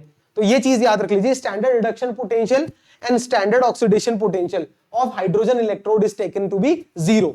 इसकी मदद से अपन क्या करेंगे? बाकी जो टर्मिनल्स है, बाकी जो एलिमेंट्स है, उसके ऑक्सीडेशन पोटेंशियल या सॉरी उसके रिडक्शन पोटेंशियल या उसके इलेक्ट्रोड पोटेंशियल को फाइंड करेंगे। ठीक है, अब सर ये दिखता कैसा है हाइड्रोजन इलेक्ट्रोड? ऐसा दिखता है। ये मेरा हाइड्रोजन इलेक्ट्रोड है, इसके अंदर मैंने क्या लिया, प्लेटिनियम की एक सरफेस ली पीटी। प्लेटिनियम क्यों लिया, क्योंकि ये क्या करता है, हाइड्रोजन को एब्जॉर्ब करता है। It is a good absorbent of hydrogen. क्या करता है ये, हाइड्रोजन को एब्जॉर्ब करता है। Platinum, it absorb hydrogen, that's why we have taken platinum. और टेम्परेचर स्टैंडर्ड रखा है मैंने। अब इस तरीके से इन्वर्टेड ट्यूब डाली है, यहाँ पे प्लेटिनियम की एक रॉड डाल दी है, यहां से क्या है, मैं एक स्लिट से हाइड्रोजन की गैस पास करूंगा। जब हाइड्रोजन की मैं यहाँ इधर से गैस पास करूंगा तो हाइड्रोजन का क्या होगा, ऑक्सीडेशन भी होता है इस जगह और रिडक्शन भी होता है। तो ऑक्सीडेशन और रिडक्शन दोनों होता है, तो एक स्टेट ऐसी आती है जिसमें इक्विलिब्रियम अटेन हो जाता है। मतलब जो H2 है वो H+ में भी कन्वर्ट होता है, 2H+, और on the other and 2H+ जो है, जो कि इधर ये 1 मोलर HCl या 1 molar of 1 molar of HCl solution या H+ आयन सोल्यूशन लेते हैं अपन यहाँ। तो यहाँ H+ प्रेजेंट है, तो यहां से जो H+ है वो इसके साथ रिएक्ट कर जाएगा तो H2 में कन्वर्ट हो जाएगा, और ये क्या करेगा, H2 को एब्जॉर्ब करके यहां से H+ आयन भी दे देगा। तो यहाँ ऑक्सीडेशन भी होता है और रिडक्शन भी होता है, इसलिए इसका नाम है स्टैंडर्ड हाइड्रोजन इलेक्ट्रोड। ठीक है, दोनों चीज होती है यहां। क्लियर है, बताइए कोई डाउट हो तो। अब सर कुल मिला के मेरा काम है ये निकालना कि how we will going to find the, for example electrode potential of zinc. Zinc निकाल के दिखाइए, इस जो आपने अभी पूरी कहानी सुनाई, मतलब मेरे को EZn निकाल के दिखाइए आप। अभी आपने जो इतनी बातें की उसमें मुझे EZn निकाल के दिखाइए। मतलब या तो EZn 2+/2 Zn निकाल के दिखाइए, मतलब इलेक्ट्रोड पोटेंशियल ऑफ जिंक निकाल के दिखा दीजिए आप, तो मैं मान लूंगा कि आप जो कह रहे हैं वो चीजें सही है और मेरे समझ में आ गई। ठीक है, तो आइए अपन निकालने की कोशिश करते हैं। तो उसके लिए एक अरेंजमेंट ये है, यहां पर मैंने क्या किया, एनोड टर्मिनल पे मैंने क्या लिया, हाइड्रोजन की स्टैंडर्ड हाइड्रोजन इलेक्ट्रोड ले ली, और यहाँ कैथोड पे मैंने क्या लिया, जिंक ले लिया। यहाँ क्या ले लिया, जिंक की रॉड ले ली मैंने इधर। ठीक है, अब मेरे को क्या है, जिंक का इलेक्ट्रोड पोटेंशियल निकालना है। तो जिंक का इलेक्ट्रोड पोटेंशियल निकालते हैं, आइए कैसे कैलकुलेट करेंगे। तो ये पूरा डायग्राम अपन ने देखेंगे, कैथोड पे जिंक है और एनोड पे क्या है, मेरा हाइड्रोजन है। ठीक है, तो अब इस पूरे कंसेप्ट में अपन निकालते हैं, कैसे निकालेंगे देखेंगे। तो देखो, what will be E cell. E cell क्या होता है सर, ई सेल होता है E cathode minus E anode. ठीक है, what is E cell, E cathode minus E anode. ठीक है, या फिर ई नॉट सेल क्या होगा, E not cathode minus E not anode, ये भी कह सकता हूं। तो ई नॉट सेल जो होगा वो क्या होगा, ई नॉट कैथोड मतलब ई नॉट Zn 2+/Zn, मतलब standard reduction potential of zinc minus E naught, standard reduction potential standard लेते हैं हमेशा, H+/½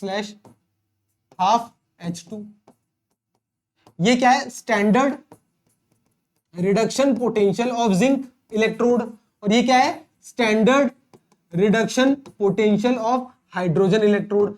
standard reduction potential of hydrogen को क्या लिया जाता है, हमेशा इसको 0 माना जाता है, अभी मैंने बताया था। इसका मतलब ई नॉट जो मेरा सेल है, ई नॉट सेल जो है वो किसके बराबर आ गया sir, standard reduction potential of zinc. यहां तक कोई भी डाउट है किसी को? नहीं सर, मतलब ये जो वोल्ट मीटर मैंने कनेक्ट कर रखा है यही तो इन दोनों के बीच का ई सेल निकाल रहा है, ई नॉट सेल निकाल रहा है। ये ई नॉट सेल क्या है, ये जिंक का रिडक्शन पोटेंशियल के बराबर आ गया, अभी मैंने निकाल के दिखाया है। तो मैं क्या देखता हूं बाय एक्सपेरिमेंट, इस वोल्ट मीटर की जो रीडिंग है वो आती है, ये वोल्ट मीटर की जो रीडिंग है ये आती है अपनी -0.76। ये जो वोल्ट मीटर की रीडिंग एक्सपेरिमेंटली की आती है -0.76 वोल्ट, ये मेरा क्या है, this is nothing but E not cell ही तो है। ये potential difference between cathode and anode ही तो है बच्चों। तो what is this, E not cell की वैल्यू कितनी आ गई मेरी, ये है मेरी -0.76। ठीक है, क्लियर है। तो इसका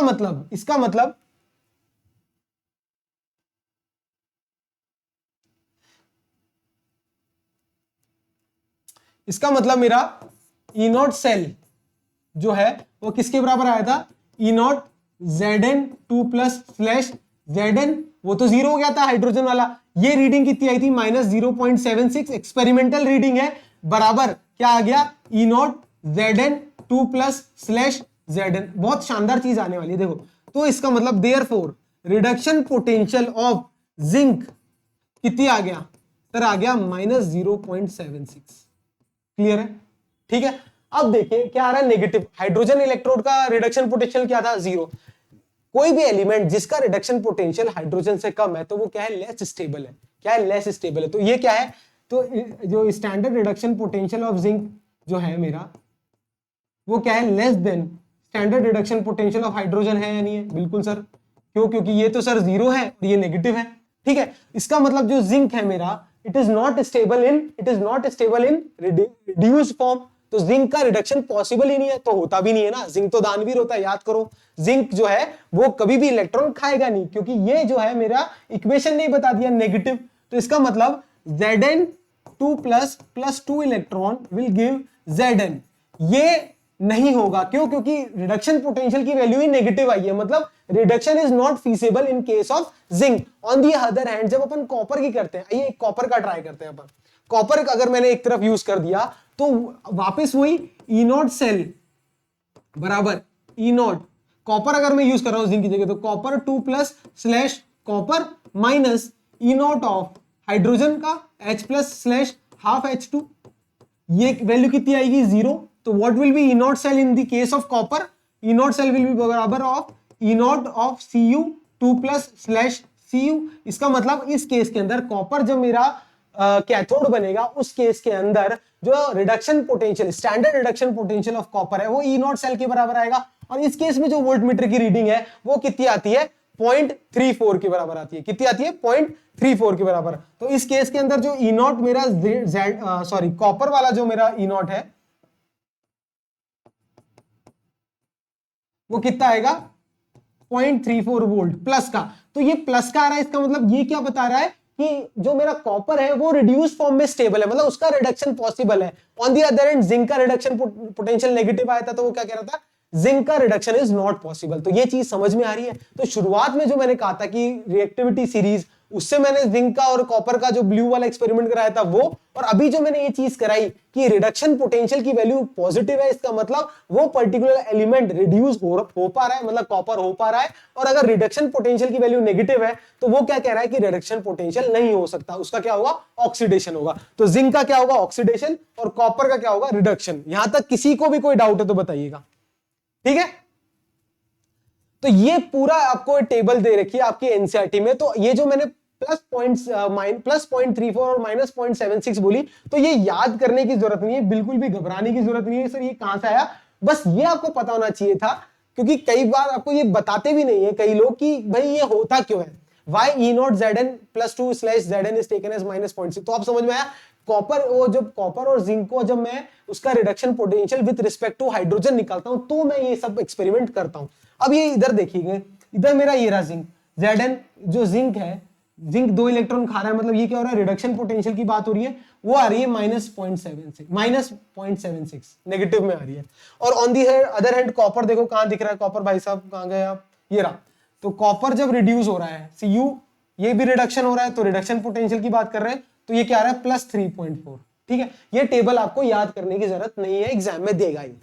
ठीक है, एग्जाम में किस तरीके से देगा, ऐसे दे देगा E0 Zn plus 2 slash Zn is given as -0.76। तो आपको पता होना चाहिए ये किसके बारे में बात कर रहा है, रिडक्शन पोटेंशियल ऑफ जिंक के बारे में बात कर रहा है। ठीक है, तो रिप्रेजेंटेशन इज वेरी इंपॉर्टेंट। तो ये टेबल याद करने की बिल्कुल भी आवश्यकता नहीं है, घबराएंगे नहीं। पर ये टेबल आए कहां से ये मैं जरूर बताना चाहूंगा। तो एग्जामिनर में एक बार बोर्ड में क्वेश्चन पूछा गया था, how will you find the standard reduction potential of zinc by using hydrogen electrode. तो आप वो एक्सपेरिमेंट समझा सकते हैं आप। ठीक है, क्लियर है। तो देखिए अभी तक मैंने ई कैथोड निकाल लिया, ई एनोड निकाल लिया, ये सब ई स्टैंडर्ड, ई नॉट निकाला, ई नहीं निकाला है सर आपने, ई कैथोड नहीं निकाल के दिया है, चीटिंग मत करो। ई नॉट कैथोड निकाला है, ई नॉट एनोड निकाला है। मतलब ई नॉट मतलब स्टैंडर्ड, मतलब मोलैरिटी में आपने 1 मानी है, स्टैंडर्ड कंडीशन मानी है। पर ऐसा जरूरी थोड़ी है सर कि हमेशा कंडीशन स्टैंडर्ड हो, हमेशा ई नॉट ही निकालो आप। ई भी तो निकाल के दिखाओ मुझे, बिल्कुल ई कैथोड भी निकालेंगे, ई एनोड भी निकालेंगे। वो मैंने नहीं, एक साइंटिस्ट है जिनका नाम है नर्स्ट इक्वेशन, नर्स साइंटिस्ट थे, उन्होंने, नर्स नहीं नर्स्ट, NER ये जो स्पेलिंग है नर्स्ट इक्वेशन, ये इन्होंने बताया था अपन को, इन्होंने समझाया था कि अंडर नॉन स्टैंडर्ड कंडीशन अपन कैसे इलेक्ट्रोड पोटेंशियल निकालेंगे। मतलब ई सेल ई कैथोड ई एनोड के बारे में बात करेंगे, नॉट ई नॉट। अब अपन स्टैंडर्ड से बाहर आ चुके हैं, अब अपन थोड़े तकलीफ लेंगे। ये स्टार लगा लो बोर्ड में, 100% इससे या तो क्वेश्चन या इसका डेरिवेशन पक्का पूछा जाएगा, 100%। ठीक है, तो अब नर्स इक्वेशन की बात करेंगे, NERNST इक्वेशन। तो नर्स इक्वेशन क्या होती है, इसके लिए मैंने एक स्टैंडर्ड एग्जांपल ले लिया। मान लेते हैं Mn plus n plus aqueous में एक n इलेक्ट्रॉन उठाकर क्या कर रहा है, m में कन्वर्ट हो जा रहा है। ठीक है, यहां तक क्लियर है। इसका क्या हो रहा है सर, रिडक्शन हो रहा है। क्या हो रहा है, रिडक्शन हो रहा है। तो अब जब इस रिएक्शन के रिडक्शन पोटेंशियल के बारे में बात करेंगे, इस रिएक्शन के रिडक्शन पोटेंशियल की बात करेंगे, मतलब EMN प्लस स्लैश m के बारे में ये निकालना है। तो इसका फॉर्मूला नर्स ने दिया था, नर्स ने क्या बोला था, it is equal to E naught MN plus slash n m minus RT upon NF ln molar concentration of m upon molar concentration of n plus. ये नर्स ने दिया था, ये अपन को याद रखना है। Nernst equation, this is the Nernst equation of this equation. तो what is the reduction potential of m is standard reduction potential minus RT upon NF ln concentration of m, मतलब concentration of product upon concentration of reactant Mn plus. यहां तक कोई भी doubt किसी बच्चे को नहीं? अब मुझे ये डाउट है सर, ये RT में R क्या है, N क्या है, F क्या है, ये मैं आपके डाउट्स अभी क्लियर कर देता हूं। ये इक्वेशन कैसे लिखी गई है समझ में आ गया है। अब इसके अंदर देखो, इसके अंदर R क्या है, R की वैल्यू क्या है, N की वैल्यू क्या है, RT की वैल्यू क्या है और F की वैल्यू क्या है। इन चारों की वैल्यू मुझे पता करनी है। तो R is my gas constant. R क्या होता है मेरा, गैस कांस्टेंट होता है। गैस कांस्टेंट की वैल्यू आप सब बच्चों को पता है, 11th क्लास में आप सब पढ़ चुके हैं, 8.314। क्या होती है, 8.314 जूल पर केल्विन पर मोल। क्या होती है, 8.314 जूल पर केल्विन पर मोल। लिख लो, कोई दिक्कत नहीं है। N क्या है, नंबर ऑफ इलेक्ट्रॉन्स। देखो नंबर ऑफ इलेक्ट्रॉन्स, अगर किसी भी इक्वेशन में या तो 2 इलेक्ट्रॉन का लेना देना होगा, 3 1 का होगा, तो वो N क्या है, number of electrons involve in that ionic equation. ठीक है, T क्या है सर, टेम्परेचर। T क्या है, टेम्परेचर। और F क्या है, F मेरा है फैराडेज कांस्टेंट। Faraday's constant. अब सब बच्चे मुझे फैराडेज कांस्टेंट की वैल्यू जो है कमेंट सेक्शन में टाइप करके बताएंगे क्या होता है फैराडे कांस्टेंट। 96487 क्या होता है, 96487 याद रखेंगे, 96487 एग्जाम में जनरली दी जाती है। अगर पर ये स्टैंडर्ड चीजें हैं, इसको 96500 भी यूज करते हैं कई, मतलब जनरली 96500 ही यूज करते हैं। तो नर्स्ट इक्वेशन में क्या चीज क्या डिनोट कर रही है, क्लियर आ गई आपको समझ में? ठीक है, कोई भी डाउट है तो बताइए। ठीक है, अब मैंने जो इक्वेशन लिखी थी इसमें क्या लिखा था, ये क्या है, E naught Mn plus slash m minus RT upon NF natural log of concentration of m upon concentration of n plus. ये m क्या है, सॉलिड। तो सॉलिड फेज के अंदर कंसंट्रेशन हमेशा क्या मानी जाती है, 1। क्या मानी जाती है, 1 मानी जाती है। तो ये मेरी पूरी इक्वेशन जो है, नर्स्ट इक्वेशन जो है, वो मैं अब कैसे लिख सकता हूं, कैसे लिख सकता हूं, ऐसे लिख सकता हूं, what is my EMN plus slash m will be equal to E not, मेरे साथ लिखेंगे सब बच्चे, minus RT upon NF ln 1 upon MN plus. कोई भी doubt, this is my Nernst equation, क्योंकि सॉलिड फेज के अंदर मोलर कॉन्सेंट्रेशन को क्या माना जाता है, 1 माना। क्लियर है, कोई भी डाउट मेरे बच्चों को? ठीक है, ऑल दी एसएसपियंस समझ में आ रहा है सब, नर्स्ट इक्वेशन क्लियर है आपको? ठीक है, तो आइए नर्स्ट इक्वेशन को अप्लाई करते हैं अपन डेनियल सेल के अंदर। डेनियल सेल बोले तो जो अपन ने जिंक कॉपर वाला सेल के बारे में बात की, तो उसे क्या बोलते हैं, डेनियल सेल। तो ZnCu सेल, तो Zn कॉपर सेल के अंदर जो नर्स्ट इक्वेशन है वो मैं लिखने जा रहा हूं। तो सबसे पहले मैं क्या कर रहा हूं, दोनों इक्वेशन को राइट डाउन कर लेता हूं कि कैथोड पे क्या हुआ था और एनोड पे क्या हुआ था। तो कैथोड पे क्या हुआ था, लिख लो फटाफट। कैथोड पे क्या होता है, रिडक्शन। रिडक्शन मतलब गेन ऑफ इलेक्ट्रॉन। तो गेन ऑफ इलेक्ट्रॉन में क्या होता है, Cu2++, 2 electron will give copper solid इसकी नर्स्ट इक्वेशन लिखने जा रहा हूं, आइए लिखते हैं इसकी नर्स्ट इक्वेशन। क्या होगी इसकी Nernst equation? Electrode potential of standard electrode potential of copper is equal to standard electrode potential electrode potential of copper is equal to standard electrode potential of copper minus R T upon N. N की value क्या है? 2f L N 1 upon, ये तो 1 हो जाएगा, copper +2 की concentration. यहां तक किसी को भी कोई डाउट है? नहीं सर कोई डाउट नहीं है, क्लियर है? क्लियर है। अब एनोड की रिएक्शन भी फटाफट लिख देंगे, मुझे तो लगता है आज ही आपको सब याद हो जाएगा एनोड और कैथोड पे क्या हो रहा है। कैथोड पे क्या होता है? रिडक्शन। एनोड पे क्या होता है? ऑक्सीडेशन। ऑक्सीडेशन बोले तो loss of electron, that is this. ये था। इसकी नर्स्ट इक्वेशन लिखेंगे बच्चे, कैसे लिखेंगे इसकी नर्स्ट इक्वेशन? इसकी नर्स्ट इक्वेशन होगी E electrode potential of zinc, reduction potential की बात करेंगे in general, will be equal to standard reduction potential of zinc minus R T upon, इस केस में भी 2f ही होगा क्योंकि 2 इलेक्ट्रॉन का ही लेना देना है, ln। ln what?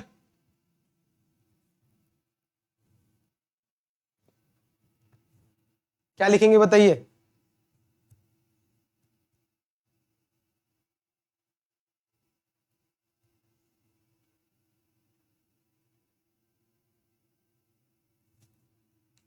One upon, वापिस 1 अपॉन Zn की कॉन्सेंट्रेशन।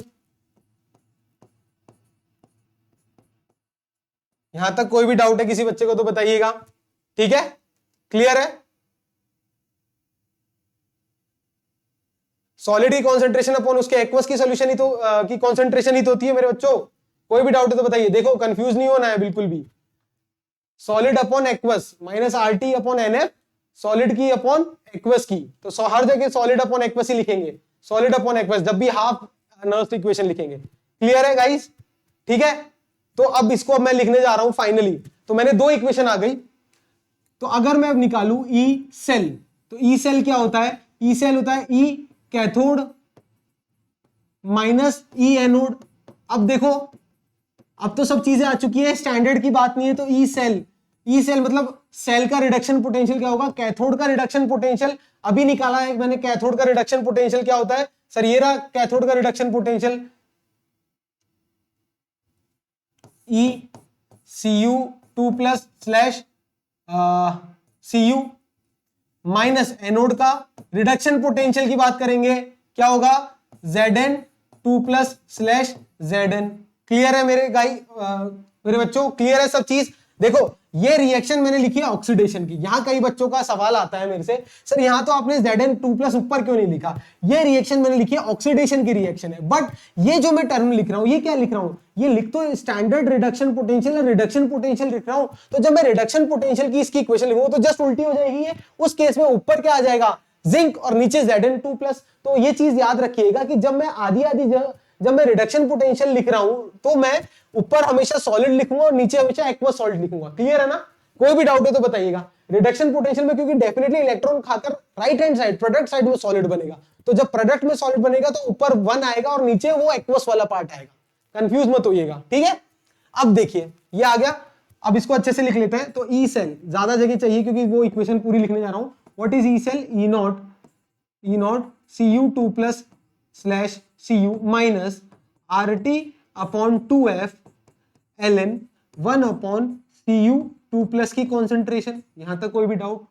माइनस ये पूरा मेरा आ गया था, ये वाला पार्ट माइनस जिंक वाला क्या लिखेंगे? E naught standard reduction potential of zinc minus R T upon 2f। यहां तक कोई भी डाउट किसी को? R T upon 2f ln 1 upon Zn2+ की कॉन्सेंट्रेशन। ये भी क्लियर है सब बच्चों को? सर बिल्कुल क्लियर है। आइए इसको लिख लेते हैं, इक्वेट कर लेते हैं। लाइक टर्म से एक तरफ लिख लेता हूं, स्टैंडर्ड वाली टर्म से एक तरफ लिखना चाह रहा हूं।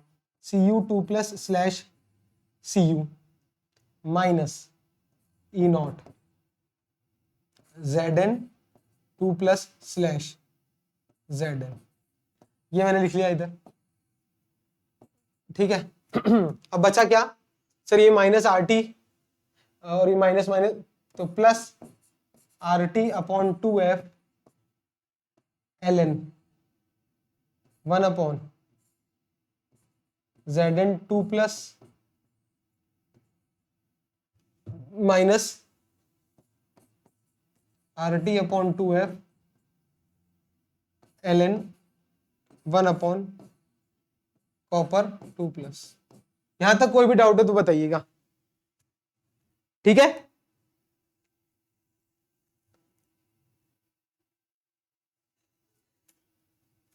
अब इन दोनों में मैं माइनस कॉमन ले रहा हूं, क्या कर रहा हूं, माइनस कॉमन ले रहा हूं। आर टी अपॉन 2f वाली टर्म्स में मैं से माइनस कॉमन ले रहा हूं, तो क्या देखो यहां माइनस कॉमन लूंगा तो ये क्या आ जाएगा मेरा,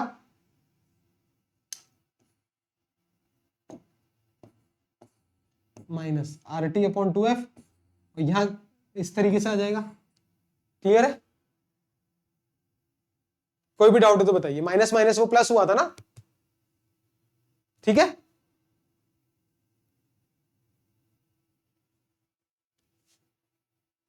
सॉरी, माइनस अगर कॉमन ले तो यहां माइनस आएगा, यहां प्लस आएगा, ठीक है। सॉरी सॉरी, कैलकुलेशन मिस्टेक है। अगर माइनस कॉमन लूंगा तो ये वाली चीज आएगी। एक बार कोई बात नहीं है, बच्चे कंफ्यूज है तो वापस रिपीट करके लिख देता हूं, कोई टेंशन की बात नहीं है, सिंपल मैथ्स है, ठीक है। यहां तक क्लियर है सब बच्चों को, बिल्कुल सर क्लियर है। तो ये क्या हो जाएगा, E naught C U 2 plus slash C U minus E naught Z N 2 plus slash Z N. यहां तक कोई भी डाउट हो तो बताइए। अब पेन चेंज करके आराम से लिखेंगे, देखो घबराना नहीं है।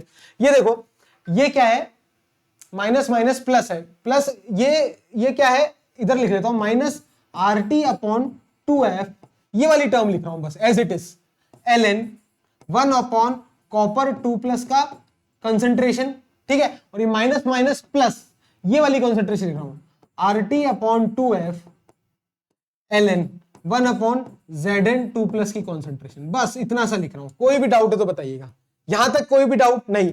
अब अगले में लिख रहा हूं, देखो अगला क्या लिख रहा हूं, E naught C U 2 plus slash C U minus E naught Zn 2 plus slash Zn। यहां तक कोई भी डाउट है किसी को, नहीं।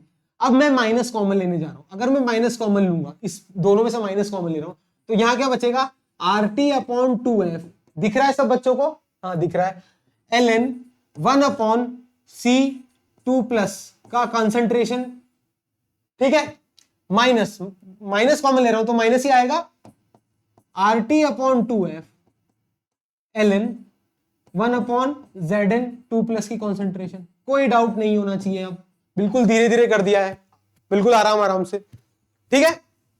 तो कुल मिला के मेरा जो ई सेल है उसको और मैं कैसे लिख सकता हूं, E naught C U 2 plus slash C U minus E naught Zn 2 plus slash Zn। यहां तक आ गई थी एक term, minus R T upon 2f भी कॉमन आ रहा था। अगर आप देखेंगे आर टी अपॉन 2f भी दोनों में कॉमन है, तो क्या बचेगा, सिर्फ और सिर्फ दो चीज बचेगी, ln 1 upon C U 2 plus की concentration minus ln 1 upon Zn 2 plus की कॉन्सेंट्रेशन, नेचुरल लॉग। कोई भी डाउट किसी को, नहीं सर। यहां पर एक चीज नोट कर लेंगे, एक आइडेंटिटी नोट कर लीजिए।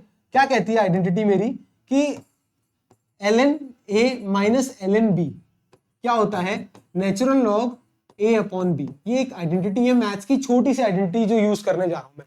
तो अब देखो ये क्या है, स्टैंडर्ड रिडक्शन पोटेंशियल ऑफ, क्या है ये, cathode minus standard reduction potential of anode. तो क्या मैं इसको ई नॉट सेल लिख दूं, हाँ सर लिख दीजिए, minus R T upon 2f ln 1 upon copper. अब देखो एक 1 अपॉन कॉपर की 2 की concentration divided by 1 upon zinc, तो जिंक की कॉन्सेंट्रेशन ऊपर आ जाएगी या नहीं आ जाएगी, इस तरीके से लिख लूं,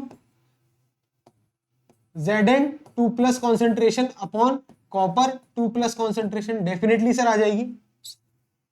अरे 1 upon copper upon 1 upon zinc, तो जिंक ऊपर आ जाएगा नहीं आ जाएगा, बिल्कुल। तो ये मेरी क्या हो गई, ई सेल हो गया नहीं हो गया, बिल्कुल। तो ये मेरी फाइनल नर्स्ट इक्वेशन आ गई। अगर मुझे ये चीज पता होती है, ये चीज भी पता होती है, और कोई गिवन इक्वेशन है उसमें अगर मेरे को कॉन्सेंट्रेशन गिवन है, तो इन सब की मदद से मैं क्या निकाल सकता हूं, मैं बिल्कुल अपना ई सेल निकाल सकता हूं। E cell equal to E not cell minus R T upon 2f in case of Daniell cell या in case of Zn CU cell.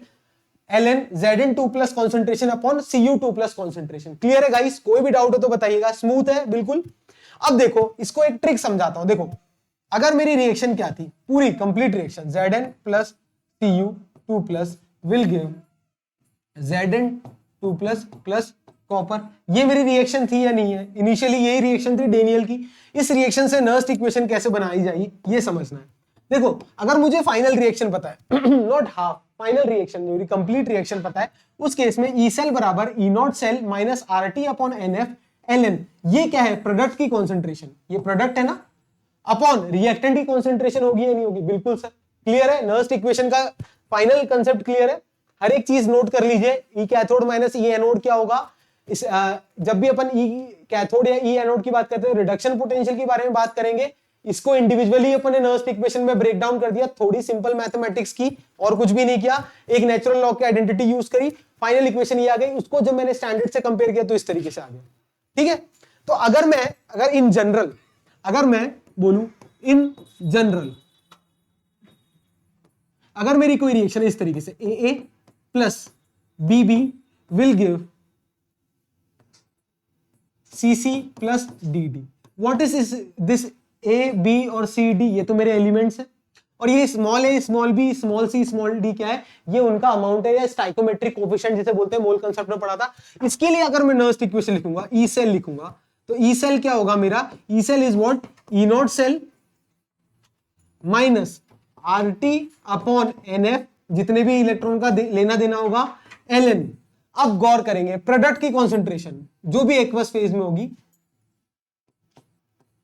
Upon reactant की कॉन्सेंट्रेशन। बस इसमें एक चीज और ध्यान में रखनी है। क्या ध्यान में रखनी है? जो स्टाइकोमेट्रिक कोफिशिएंट है वो पावर में चले जाते हैं। मतलब अगर यहां पर मेरा सी की मैं पावर लगाऊंगा तो क्या लगाऊंगा? सी की पावर स्मॉल सी, डी की पावर स्मॉल डी, ए की पावर स्मॉल ए और बी की पावर स्मॉल बी। अभी तक जो अपन ने कहा था उसमें स्टाइकोमेट्रिक कोफिशिएंट 1 थे।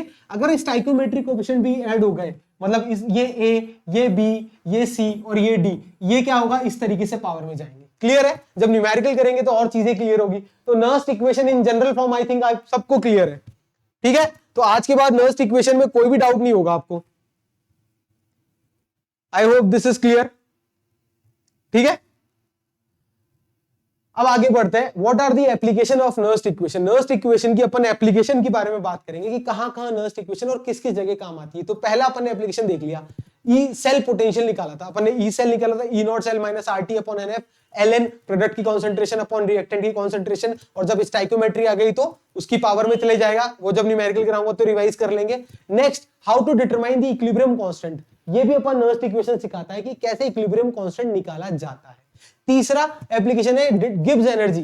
जो गिब्स एनर्जी अपन ने थर्मोडायनेमिक्स में पढ़ी थी, डेल्टा जी, उसको भी अपन नर्स्ट इक्वेशन की हेल्प से निकालेंगे। तो these are the application of Nernst equation. घबराना नहीं, बहुत इजी सी बात है, अभी तुरंत अपन को करा देता हूं मैं। ठीक है, तो पहला अपन करते हैं इक्विलिब्रियम कांस्टेंट कैसे निकालते हैं। How to find the equilibrium constant Kc।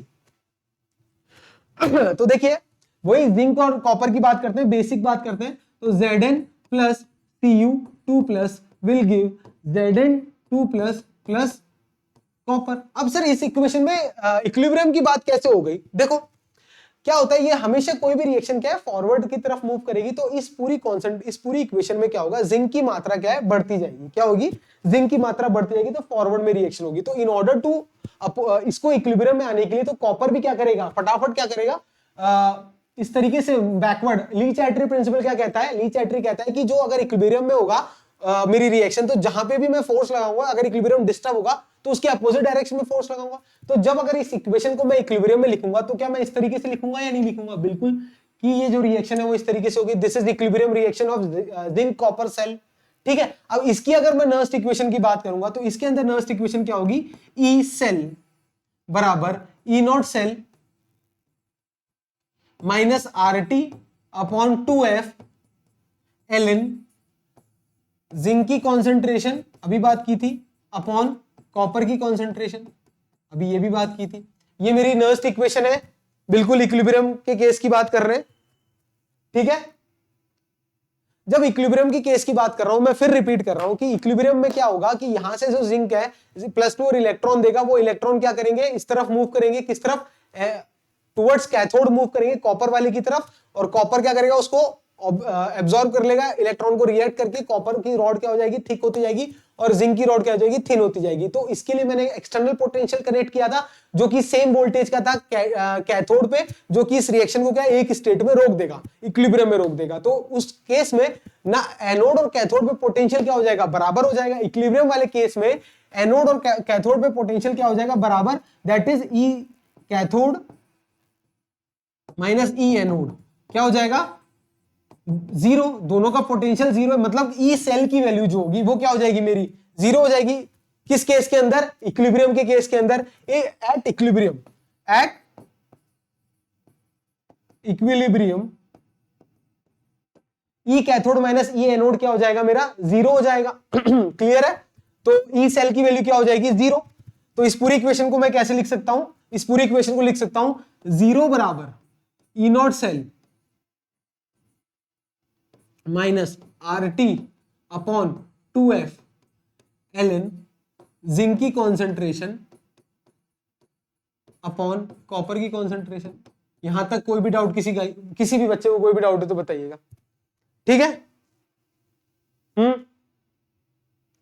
अब अगर कई बुक्स में गाइस नेचुरल लॉग की जगह normal log at the base 10 भी लिखा होता है, तो इसको इस तरीके से लिख सकता है, E not cell minus 2.303 R T upon N F log. Log ये बेस 10 है, क्या है, बेस 10।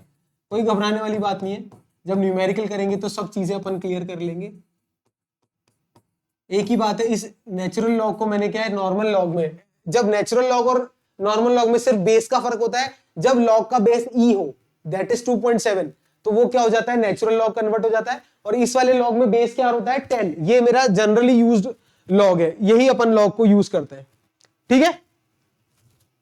तो इस केस के अंदर, इक्विलिब्रियम के केस के अंदर, ई नॉट सेल जो हो जाएगा मेरा, वो क्या हो जाएगा sir, 2.303 R T upon N F की वैल्यू 2, एन की वैल्यू 2 है ना, 2f into log Zn 2 plus upon Cu 2 plus. कोई भी डाउट नहीं? अब देखो, आर बी कॉन्स्टेंट है, टीबी 298 ले लिया, और एफ को ले लिया फैराडेस को 96500। तो इस पूरे को सॉल्व कर देंगे, अगर अपन इस पूरे को सॉल्व कर लेंगे तो क्या आ जाएगा, ई नॉट सेल बराबर आ जाएगा 0.059 अपॉन एन। एन क्या है, नंबर ऑफ इलेक्ट्रॉन्स का लेना देना। अभी ये एन ही मान लेते हैं, ये एन ही मान लेते हैं अपन, एन ही मान लेते हैं। तो इस केस के अंदर ये सब value 2.303 R T upon F की वैल्यू क्या आ जाएगी, 0.059 अपॉन एन लॉग, ये प्रोडक्ट की कॉन्सेंट्रेशन अपॉन ये क्या है, रिएक्टेंट की कॉन्सेंट्रेशन है या नहीं है? बिल्कुल सर है। ये प्रोडक्ट की कॉन्सेंट्रेशन अपॉन रिएक्टेंट की कॉन्सेंट्रेशन ही तो क्या होता है, इक्विलिब्रियम कांस्टेंट होता है मेरे बच्चों। क्लियर है? What is this log product की कॉन्सेंट्रेशन अपॉन रिएक्टेंट की कॉन्सेंट्रेशन, लॉग केसी होगा या नहीं होगा? बिल्कुल सर। तो क्या मैं ई नॉट सेल को लिख सकता हूं, व्हाट क्या आया था मेरा, E not cell 0.059 upon N log K C, 0.059 upon n log kc. So here kc is what, equilibrium constant। kc क्या होता है, प्रोडक्ट की कॉन्सेंट्रेशन अपॉन रिएक्टेंट। ये पढ़ेंगे अपन जब अपन नीट का सिलेबस कंप्लीट करेंगे। इक्विलिब्रियम चैप्टर में अपनी 11th क्लास में पढ़ रखा होगा, अभी बस इतना ही काम में लेना है, ठीक है? तो इसकी हेल्प से, इस पूरी इक्वेशन की हेल्प से क्या मैं केसी निकाल सकता हूं, अगर एन मुझे पता है? बिल्कुल सर। तो this is how we will going to find the K C, ठीक है? एक अगर मैं ई नॉट सेल की बात करूं, E naught for Z in copper cell, जो डेनियल सेल में ई नॉट सेल की वैल्यू क्या निकालेंगे, E cathode minus E anode. Cathode क्या थी, कॉपर का reduction potential, standard reduction potential, minus E naught zinc का स्टैंडर्ड रिडक्शन पोटेंशियल। दोनों की वैल्यू मैं हाइड्रोजन के रिस्पेक्ट में निकाल सकता हूं। उस टेबल से निकालेंगे, क्या आएगा, 0.34 माइनस ये कितना आया था, माइनस 0.76 ऐसा आया था। इसको सॉल्व करेंगे, कितना आएगा, 1.1 वोल्ट आएगा। कितना आएगा, 1.1 करके देख लो। 34 और 10 11 1.1 वोल्ट। तो for zinc copper cell E not cell की वैल्यू कितनी आ जाएगी? ई नॉट सेल की वैल्यू आ जाएगी 1.1 वोल्ट। तो जब 1.1 को मैं कहूंगा 1.1 बराबर 0.059 अपॉन एन की वैल्यू क्या होती है जिंक कॉपर के केस में 2, क्योंकि +2 की बात कर रहे हैं, लॉग केसी। यहां तक कोई भी डाउट किसी बच्चे को तो बताइएगा, ठीक है। तो इसको सॉल्व करेंगे, कितना आएगा? लॉग केसी की जो वैल्यू है वो आपकी आ जाएगी 2.2 अपॉन 0.059। इसको सॉल्व कर लेंगे और केसी की वैल्यू इजीली निकल जाएगी, ठीक है। इसको सॉल्व कर लेंगे 37.288 आएगा अप्रोक्सीमेटली, वो आप सॉल्व कर लीजिए, कोई डाउट नहीं है, नॉर्मल सी चीजें। कंसेप्ट इंपॉर्टेंट है, लॉग केसी कैसे आएगा with the help of Nernst equation. तो इक्विलिब्रियम कांस्टेंट आ जाएगा। इक्विलिब्रियम कांस्टेंट कैसे आएगा? इक्विलिब्रियम चैप्टर में एक बार फिर रिपीट करा दूंगा, बट क्यों इक्विलिब्रियम अटेन करता है वो मैं रिपीट करा दूंगा बाद में, पर निकालते कैसे वो तो इजी वाली बात है बिल्कुल। इक्विलिब्रियम में क्या होता है? ई सेल की वैल्यू 0 होगी और उस तरीके से अपन रिपीट कर लेंगे, पूरे ई सेल को 0 रख के बस इक्वेशन में पुट करना है और मैथमेटिकल सॉल्व करना है। एप्लीकेशन इंपॉर्टेंट है। एक यहां पर एक एक्स्ट्रा चीज बताई थी, केसी क्या होता है, वो नया है आपके लिए, वैसे 11th में आप पढ़ चुके हैं, ठीक है। अब नेक्स्ट अपन बात करते हैं गिब्स फ्री एनर्जी की बात करते हैं। गिब्स फ्री एनर्जी अपन ने थर्मोडायनेमिक्स में पढ़ी थी। तो गिब्स फ्री एनर्जी क्या होता है मैं आपको रिपीट करा देता हूं, अगर आपने को याद नहीं है तो याद हो तो equation delta H is equal to delta G बराबर delta H minus T delta S. ये एंट्रोपी होता है, ये एंथैल्पी होता है, temperature, and this is Gibbs free energy. ये थर्मोडायनेमिक्स में अपन ने पढ़ा था, भूल गए हो तो रिपीट करा देता हूं। This is Gibbs free energy की बात करते हैं अपन। इसमें अपन 3 केसेस के बारे में बात करेंगे। जब डेल्टा जी जो मेरा होगा, जब मेरा डेल्टा जी या तो मेरा पॉजिटिव होगा या मेरा डेल्टा जी नेगेटिव होगा और डेल्टा जी मेरा क्या होगा? 0 होगा। तो सब बच्चों को पता होगा कि इन तीनों केस में क्या क्या मेरी चीजें आएगी। जब मेरा डेल्टा जी जो पॉजिटिव है तो मेरी जो रिएक्शन होगी वो क्या होगी? नॉन स्पॉन्टेनियस होगी। क्या होगी? Non spontaneous. जब मेरा डेल्टा जी क्या होगा? नेगेटिव। और जब मेरा डेल्टा जी पॉजिटिव और नेगेटिव होगा तो क्या होगा? स्पॉन्टेनियस। जब मेरा डेल्टा जी की वैल्यू इज लेस देन 0 तो मेरी रिएक्शंस क्या होगी? स्पॉन्टेनियस। और जब डेल्टा जी मेरा 0 होगा तो क्या होगा? Equilibrium. This is case of equilibrium. Clear है? तो डेल्टा जी के तीनों केसेस पता है। अगर मेरी रिएक्शन स्पॉन्टेनियस है तभी मेरी रिएक्शन क्या कहलाएगी? फीजेबल। फीजेबल मतलब तभी वो होगी, ठीक है। तो डेल्टा जी की वैल्यू अगर मैं दे रखा हूं माइनस पॉइंट समथिंग, तो I will tell the examiner that yes this reaction is feasible as it is spontaneous because delta G is negative. Clear है? क्लियर है कंसेप्ट? डेल्टा जी की कोई भी बात अगर आपको नहीं समझ में आई तो बताइएगा, ठीक है। गिब्स फ्री एनर्जी और अब इलेक्ट्रोड पोटेंशियल के बीच में क्या रिलेशन होता है ये मैं बताने जा रहा हूं। That is what is the relation between delta G and E cell. तो delta G is what? Minus N F E cell. ये नोट कर लीजिएगा, ये एक नई चीज है आपके लिए। अभी तक तो नॉर्मल चीजें बताई, तो इलेक्ट्रोड पोटेंशियल और गिब्स फ्री एनर्जी में ये रिलेशन होता है। Delta G is my Gibbs free energy, N is number of electron का जिनका लेना देना है, F is Faraday's constant and E cell is electrode potential of cell. तो जब डेल्टा जी नॉट की बारे में बात करूंगा स्टैंडर्ड गिब्स एनर्जी की, तो माइनस एन एफ किसकी बात करूंगा? ई नॉट सेल की बारे में बात करूंगा। ये भी कोई डाउट है तो बताइएगा। नहीं सर कोई डाउट नहीं है। N is number of electron and E F is Faraday's constant. Clear है? कोई भी डाउट है तो बताइए, ठीक है।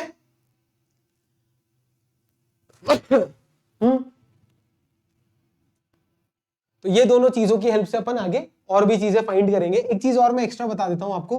देखो ई सेल जो होता है मेरा वो क्या होता है? E not cell minus R T upon N F L N K C. यही तो होता है या नहीं होता? यहां तक तो पढ़ रखे हैं अपन ने। इक्विलिब्रियम के केस में, in case of equilibrium, in equilibrium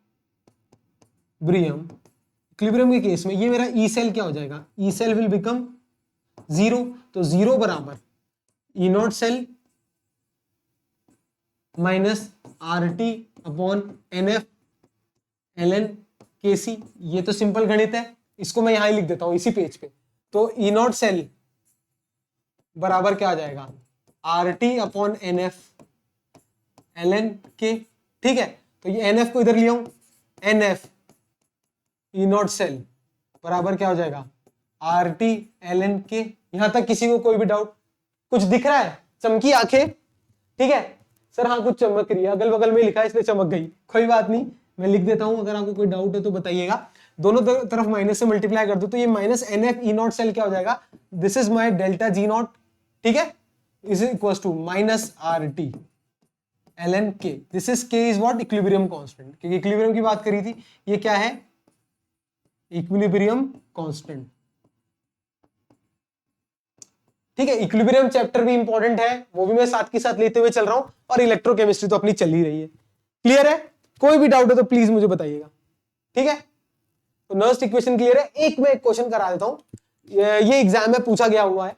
ठीक है, using the standard electrode potential that is given, ठीक है, गिवन दे रखा है, predict if the reaction between the following is feasible और नॉट। ये जो रिएक्शन है वो फीजिबल है या नहीं, ये प्रेडिक्ट मुझे करना है। ये रिडक्शन पोटेंशियल की वैल्यूज दे रखी है अपन को। ठीक है, तो रिडक्शन पोटेंशियल क्या होता है मेरा, सर गेन ऑफ इलेक्ट्रॉन। अब देखो इस वाले टेबल में अगर मैं ये देखूं, एक है Fe, मेरी किसकी बात हो रही है, आयरन की बात हो रही है, तो Fe क्या है मेरा 3+ आयरन और Fe और आयोडीन की बात हो रही है, दोनों एक्वस में। तो जो ये +3 है तो डेफिनेटली इसके पास एक ही ऑप्शन है, ये एक इलेक्ट्रॉन खाएगा, इलेक्ट्रॉन दे तो सकता ही नहीं है प्लस फॉर्म में, और क्या बना लेगा, Fe2+ बना लेगा, बिल्कुल। और इसका जो रिडक्शन पोटेंशियल है, इसका जो रिडक्शन पोटेंशियल है, स्टैंडर्ड रिडक्शन पोटेंशियल मान लीजिए, वो क्या दे रखा है, Fe3+/Fe2+, यही तो हुआ रिडक्शन पोटेंशियल। क्या दे रखा है, 0.77 दे रखा है वोल्ट, ये दे रखा है, ये देखो, इसका मतलब यही हुआ या नहीं हुआ? कोई भी डाउट है तो बताइए। क्लियर है? ठीक है, हाँ सर क्लियर है। अगला देखो, आयरन के पास क्या है, नेगेटिव चार्ज है, क्या है, नेगेटिव चार्ज है, तो ये क्या होगा, ये इलेक्ट्रॉन लूज करेगा, आयोडीन +2 इलेक्ट्रॉन, इसको बैलेंस कर लोगे तो 2I- आ जाएगा, ऐसे ही होगा या नहीं होगा? बिल्कुल, दोनों जगह चार्ज बैलेंस है, आयोडीन भी बैलेंस है, क्योंकि नेगेटिव चार्ज है तो डेफिनेटली नेगेटिव है तो इलेक्ट्रॉन देगा, और पॉजिटिव है तो इलेक्ट्रॉन लेगा। तो यहां क्या हो रहा है, ये क्या हो रहा है, इलेक्ट्रॉन खाने वाली बात को क्या बोलते हैं, रिडक्शन, और इसे क्या बोलते हैं, ऑक्सीडेशन। इलेक्ट्रॉन देने वाली बात है तो यहां ऑक्सीडेशन हो रहा है, और यहां क्या हो रहा है, रिडक्शन हो रहा है। इसका पोटेंशियल आपको दे रखा है 0.54, ये क्या दे रखा है, 0.54। आइए एक टेबल देखते हैं, ये 0.54 क्या है, समझते हैं। देखो वो टेबल कहां गई मेरी, ये वो टेबल। ठीक है, इस टेबल में आयोडीन कहां लिखा हुआ दिख रहा है अपन को, आयोडीन देखो फटाफट मेरे बच्चों, आयोडीन देखते हैं, मैं भी देखता हूं, आप भी देखो, आयोडीन आयोडीन आयोडीन का, ये रहा मेरा आयोडीन। ये गिवन है I2+2 electron will give 2I-, ये गिवन है आपको 0.54 गिवन है, ये क्या है, 0.54। ठीक है, that is I2+2 electron will give 2I-, ये जो है इसकी वैल्यू आपको गिवन है 0.54। मतलब क्या गिवन है, ये क्या है, reduction potential of iodine given है 0.54। ठीक है, इलेक्ट्रॉन का खाना इस रिडक्शन, तो ये दे रखा है 0.54। अब अपन जब E0 सेल की बारे में बात करेंगे, जब अपन E0 सेल की बारे में बात करेंगे, गिब्स फ्री एनर्जी की बात करेंगे, कहां गया मेरा गिब्स वाला, आजा, हाँ, जब अपन इधर बात करेंगे तो हमेशा E0 किसकी वाली, रिडक्शन पोटेंशियल के बारे में बात करेंगे। तो व्हाट इज E0, I- या फिर I2/I-, गेन ऑफ इलेक्ट्रॉन कितना दे रखा है, +0.54। ठीक है, ये ऑक्सीडेशन हो गया और ये रिडक्शन, तो दोनों जगह मैंने वैल्यूज किसकी लिखी, रिडक्शन पोटेंशियल की। मैंने कहा था स्टैंडर्ड क्या मानेंगे, रिडक्शन पोटेंशियल मानेंगे। क्लियर है? तो what will be my E0 cell, E0 cell क्या होगा, E0 cell is what, E cathode, E0 cathode minus E0 anode. Clear है? तो कैथोड का रिडक्शन पोटेंशियल कितना दे रखा है, 0.77, माइनस एनोड का कितना दे रखा है, 0.54, करेंगे कितना आएगा, 0.23। मतलब E0 सेल मेरी क्या आ गई, पॉजिटिव वैल्यू आ गई, E0 जो मेरी सेल की वैल्यू आ गई ये पॉजिटिव आ गई। ये क्लियर है? यहां तक क्लियर है? फिजिबिलिटी की क्या स्पॉन्टेनियस रिलेशन है या नहीं है? मतलब मेरा जब डेल्टा जी जो है, डेल्टा G0 मेरा नेगेटिव होगा तो मेरी रिएक्शन स्पॉन्टेनियस होगी। अब डेल्टा G0 मैंने बताया था वो क्या होता है, -NF E0, बिल्कुल ये बताया था। अगर डेल्टा जी नेगेटिव कब होगा, देखो n मेरा नेगेटिव या पॉजिटिव हो ही नहीं सकता, नंबर ऑफ इलेक्ट्रॉन की बात कर रहे हैं। फैराडे कांस्टेंट भी मेरा हमेशा पॉजिटिव होगा 96500, वो भी सर। अब मेरा जो डेल्टा जी पॉजिटिव होगा या नेगेटिव होगा वो ई नॉट पे डिपेंड करेगा। तो डेल्टा जी मेरा कब पॉजिटिव होगा, डेल्टा जी नॉट कब पॉजिटिव होगा, जब मेरा डेल्टा ई नॉट क्या होगा, नेगेटिव होगा। Negative negative positive.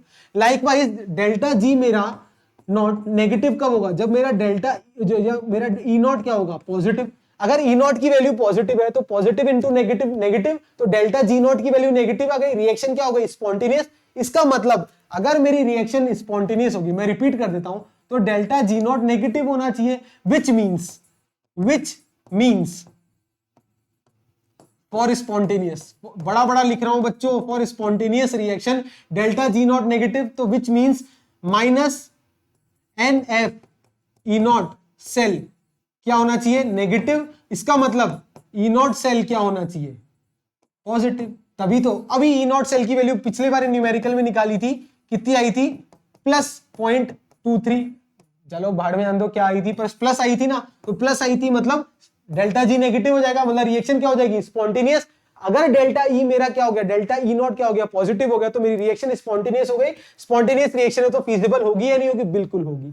कैसे यूज किया, ई नॉट कैसे निकाला, ई कैथोड माइनस ई एनोड, क्या cathode, reduction potential of cathode, और ऑक्सीडेशन पोटेंशियल, और यहां पे भी रिडक्शन पोटेंशियल। ऐसा नहीं है एक जगह रिडक्शन एक जगह ऑक्सीडेशन ले लेंगे, दोनों जगह रिडक्शन पोटेंशियल की बात करेंगे। क्लियर है concept. What is E not cell, E not cathode minus E not anode. Cathode के रिडक्शन पोटेंशियल में से एनोड की रिडक्शन पोटेंशियल को जब घटाएंगे तो ई नॉट सेल आएगा। क्लियर है यहां तक, कोई भी डाउट हो तो बताइएगा, ठीक है। न्यूमेरिकल इसलिए कराया कि आपको चीजें समझ में आए, ठीक है। तो ये आज का अपना सेशन है, एक और सेशन बाकी है जिसमें अपन इलेक्ट्रोकेमिस्ट्री को बिल्कुल वाइंड अप कर देंगे। तो this was all about Gibbs free energy and all, application of Nernst equation पढ़ी अपन ने, डेनियल सेल पढ़ा अपन ने, और बहुत इंटरेस्टिंग बातें की है, बेसिक से स्टार्ट किया है। आई होप आज का सेशन आपको पसंद आया हो। अगर पसंद आया तो प्लीज लाइक का बटन और सब्सक्राइब का बटन जरूर दबाइएगा। सचिन सर इस प्लेटफॉर्म पे बिल्कुल अच्छा कंटेंट लाने की और आपकी मदद करने आए हैं, मैं और शिप्रा मैम। तो मेरी तरफ से पूरा 100% या 200% एफर्ट्स है, और आप भी अपने एफर्ट्स दिखाइए। अब कंटिन्यू रहेगी अपनी क्लास, देखेंगे सॉल्युबिलिटी सोल्यूशन अपना कंप्लीट हो चुका है, इलेक्ट्रोकेमिस्ट्री भी अपना जल्दी कंप्लीट हो जाएगा।